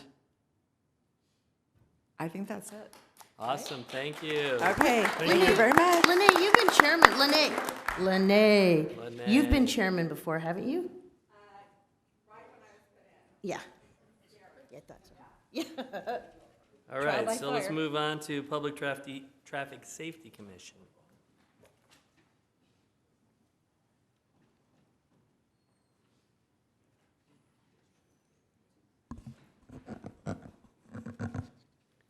Mayor, members of the City Council, staff, and to all the fans, all three of them of the Public Safety Traffic Commission watching at home at this time. Your groupies. We say good evening.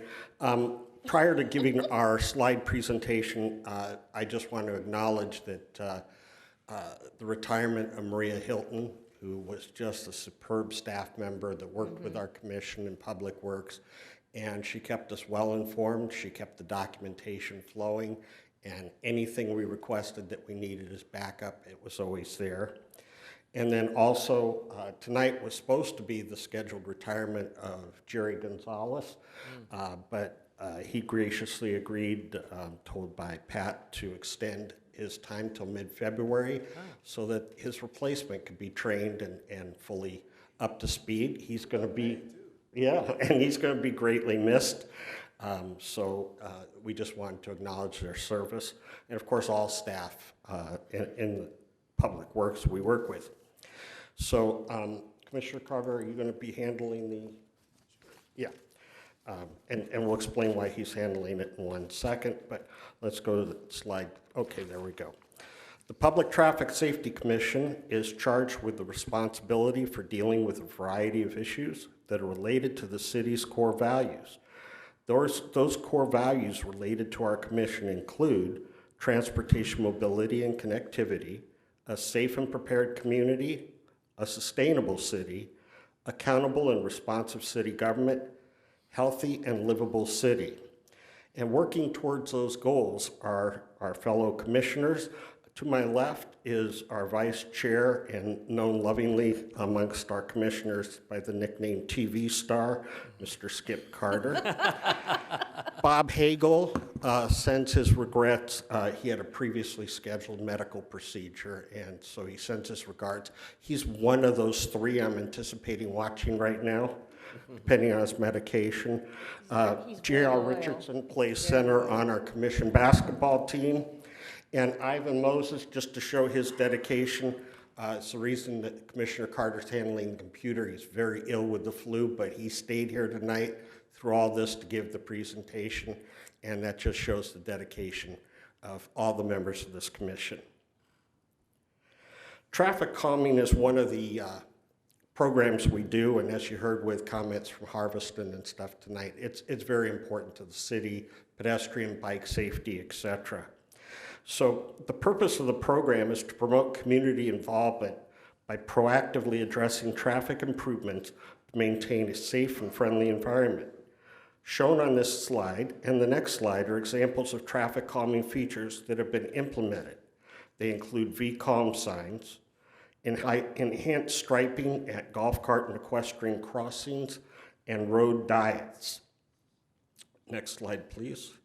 An extensive calming program took place on Delray Road and Via Norte that included implemented edge lines, painted entry medians, reduced posted speed limit on Delray to 25 miles per hour, and enhanced equestrian crossings. And as you can see, looking at the slide overhead, I believe the bottom is the original configuration, and the upper two pictures shows by widening the median, using those little arrows and the signage at the equestrian crossing, all of that works towards psychologically slowing down drivers and thus making it safer. So with that, I will turn this presentation over to our TV star. I'll never live that down. It was a favor. I caught the last of the bad end of it, I think. As you know, the Commission plays an important role in considering the implementation of traffic control devices, such as traffic signal and pedestrian improvements under Highway Safety Improvement Program Cycle 7 and Cycle 9. I didn't know what those were until I looked it up. So Cycle 7 includes installation of communication system upgrades to improve safety and operations via optimized traffic signal timing coordination at signalized intersections along Winchester Road, Rancho California Road, and Temecula Parkway. Cycle 9 includes installing pedestrian countdown signal heads, ADA-compliant pedestrian push buttons, and upgrade traffic signal controllers at signalized locations along Butterfield Stage Road, Jefferson Avenue, Margarita Road, Pachanga Parkway, and Yanez Road.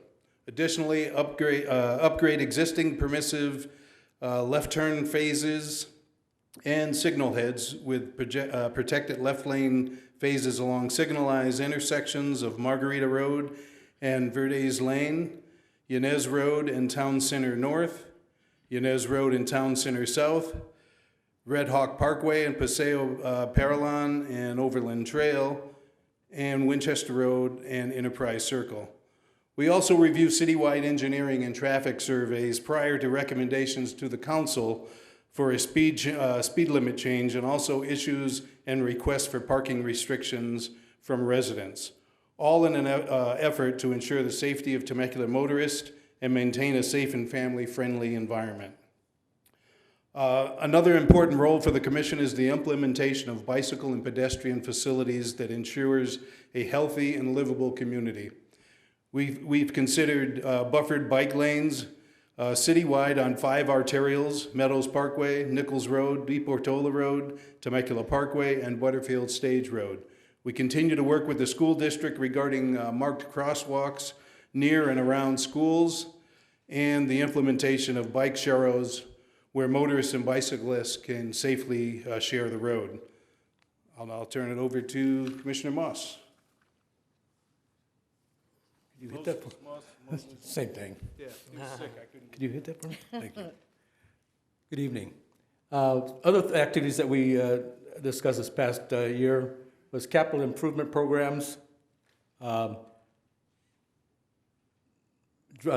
Drive Safe, I'm on the wrong one. Okay, yeah, capital improvement programs, Drive Safe, Love Temecula Safety Program, emergency management update, school area traffic circulation, citywide traffic signal operation, citywide multi-use trail and bikeway master plan, every 15-minute program, which was the drunk driving program that replaces the old red asphalt. Do you remember that? Yeah. There was 2 red asphalts. There was the old one that showed the gore, and there was a new cleaned up one that the students didn't really watch. This new program, the 15-minute program, I think it's very successful. It lasts more than 40 minutes. As when we used to show it in the schools, you know, some sergeant would give me a video and say, go to the school and show it. Or that wasn't a video then, it was probably a VHS, something like that. Yeah. Or maybe it was one of those rolls. Slides. Yeah, maybe, yeah. Overhead projection. But anyway, it lasted 30 minutes, 40 minutes, and the students kind of like, that was exciting. Let's show more blood, but there was no impact. This new program, or this program that we discussed, every 15-minute program, it deals with more trying to reach a student through responsibility. Try to get not only the student thinking about the outcome of drinking and drug use and texting while driving, but how it affects everyone else, parents, friends, schools. And the program also incorporates not only law enforcement, but other agencies, medical agencies included. And with that, I'll pass it on to the next one. Oh, I didn't finish. That's okay. Yeah. Good evening. I'll talk briefly about some future programs. You'll notice some of these are mentioned by multiple committees or boards and commissions here. The vehicle miles traveled analysis is just a new way of looking at traffic impact for new developments. So that's coming to us. The realistic DUI court in schools is something that's being added to the DUI outreach. So this was actually proposed by Commissioner Hagel to show them that side of the equation of a DUI, what the court situation would be like with a mock trial. Day middle school traffic circulation, we do lots of school traffic circulation. We have the road diet implementation on portions of the Red Hawk Parkway, Vail Ranch Parkway Loop, and the autonomous vehicle program. We're not doing autonomous vehicles, but this is to update our signal controllers to provide signal phase and timing data to be used in autonomous vehicles to improve their performance and efficiency. Neighborhood traffic calming, I think, has been covered. Old Town parking study, others have mentioned. One thing we're going to be doing in front of Temecula Valley High School, where we have a high-speed road approaching a high school from the east, is we're going to put a rectangular rapid flashing beacon, the RRFB crosswalk there. I believe it'll be the first one in the city. I'm familiar with some other places, and they are very visible, very effective to protect our students coming to school. And finally, the local roadway safety plan is something we're putting together to really improve our chances of winning additional highway safety improvement grants. It'll identify our priorities so that when we apply for these grants, we can clearly say we're applying for something that's a top priority to this city per our plan, which will increase our probability of winning those funds. Very good. Thank you. Bob, if you're still watching and awake, get well soon. That concludes our report, and we'd be happy to take any questions or suggestions and input. Any questions? All right, No. well, thank you, guys. Thank you. And I do want to just personally say thank you for all you guys do. You know, you get paid for a meeting, but you do way more in that meeting and very long. I mean, I know what you guys have to go through. So I'm very thankful that you guys do the groundwork for us. I mean, really, you guys make it easy. So thank you again for. It's still $50. Huh? Is it still 50 or is it 100? I don't know. It's 100. Wow. So, but thank you anyways. So we appreciate it for sure. Any other comments, Brian? Okay. All right, so on to departmental reports. Chief. And those are receive and file only. Got it. Okay, moving on. Commission reports, which they've already done, right? Can I just say one thing? Yes. I was remiss to mention all of our commission members. Gary Watts was our chair this past year and did a great job. And Gary Yeomans, who's had a lot of health issues, is just staying in there and so committed, and it's really impressive. And of course, Ron and John, who have stayed here this whole night. So what a great, fun commission we have. Right, The right. icons. Eric, did you want to add anything? Do I have a slide? I had a quick slide. Okay, go. Please indulge me. Okay, Saturday I had the opportunity to represent the city for the Vale Elementary grand reopening. Vale is one of our oldest schools, built in 1979. Thank you. In order to rebuild, it was closed for a year and students and teachers moved to other area schools. I expected to go and make some typical remarks, but came away impressed and inspired. It wasn't just the architecture or the new modular furniture that can be quickly moved and rearranged. There was a culture change afoot, and it was palpable. Principal Evans has a vision to prepare students for jobs that aren't even created yet. They are challenging the status quo and not afraid to make changes along the way. I toured classrooms and spoke with teachers who have bought in and are highly motivated. Parents feel engaged and are all in. Navigating change and creating a culture of inclusion is so key. I know this in my own work life, and I think it's appropriate in life in general. I encourage all of you to visit Vale Elementary and meet with Principal Evans, and I think you'll be inspired too. Thank you. I have a Awesome. comment. Oh, comment. So, I just tell a quick story. I was supposed to do the Vale grand reopening for the new school, and I was double booked and didn't realize it until maybe, was it an hour? Zach, was it like an hour before? Yeah, it was about that. So I called Zach, and Zach said, you know, he can't because he was going to Good Man Charlie Brown, Theater. right? Oh, how many performances? There was just one that day, but. Yeah, multiple. But I went to all of them. Yeah, next day. And so he got a hold of Eric, and Eric said yes, and you probably just about had time to change your clothes and go. So thank you very, very, very much. And I said, that is teamwork. Yeah. Right. Okay, thank you. City Attorney. Mr. Mayor and members of the council, we had a closed session tonight. We have no actions to report under the Brown Act. And on a personal note, thank you again for my 30-year pin. I really appreciate that. All right, thank you. It's been an incredible time here and a lot of challenging issues. So I've really enjoyed myself. Peter, do you have every pin now that's ever been issued, right? You have the 5, the 10, the 15? And now you have No, I only have the 20 and the 30. Okay. Yeah, but those are great. Wow. They are. And why is that, Mr. City Manager? Why is that? So we do have a fire report? Okay. Yes. Fire, go for it. Okay, the incidents reported for the month of December 2019 were 867, 68.6% of those being medical aids, 10.5% being traffic collisions. Next slide. As stated, 867 incidents for 2019 in December, 103 more from the previous year, for a total of 9,152. Wow. Next slide, please. The year-to-date for the prevention cadre, plan reviews, 1,146, construction inspections, 2,794, annual inspections, 3,594, and countertop public inquiries, 1,751. Next slide, please. Fire station tours and public education programs. We have 4 for a total of 250 contacts. Adult education, CPR, AED classes, we have 4 for a total of 4 public contacts. 1 expo for 100 contacts.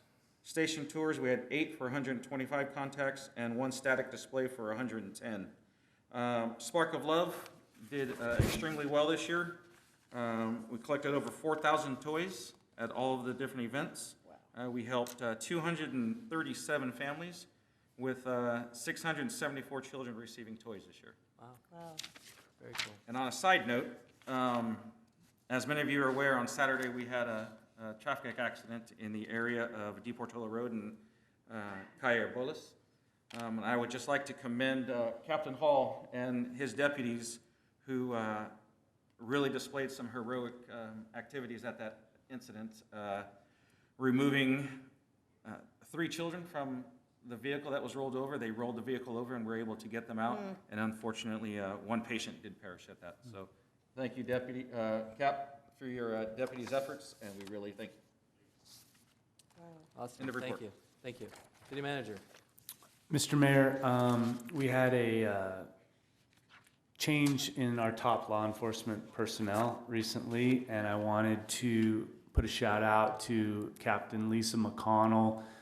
Served the city of Temecula amazingly well for over two years, maybe 2.5 years.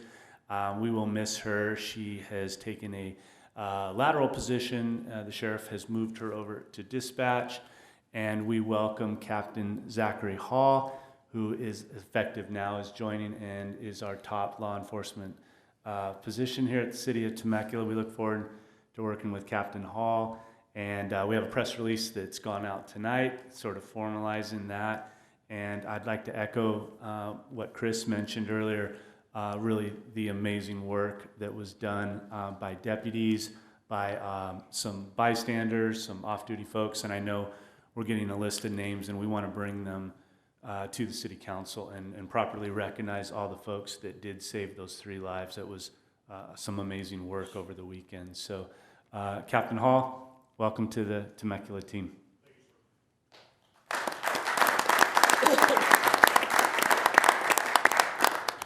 All right, well, that being said, it's 11 o'clock and we are... Oh, Mr. Mayor, hold on. just one last thing. In December, we lost a very beloved staff member by the name of Pascal Brown. And I think it would be very appropriate if we, she was about a 30-year employee. 20-year employee, and I think to her family, and she was very well loved in her department as well, in the finance department, if we can adjourn in her name. Absolutely. So I'll make that motion. Second. So moved. We are adjourned. Thanks.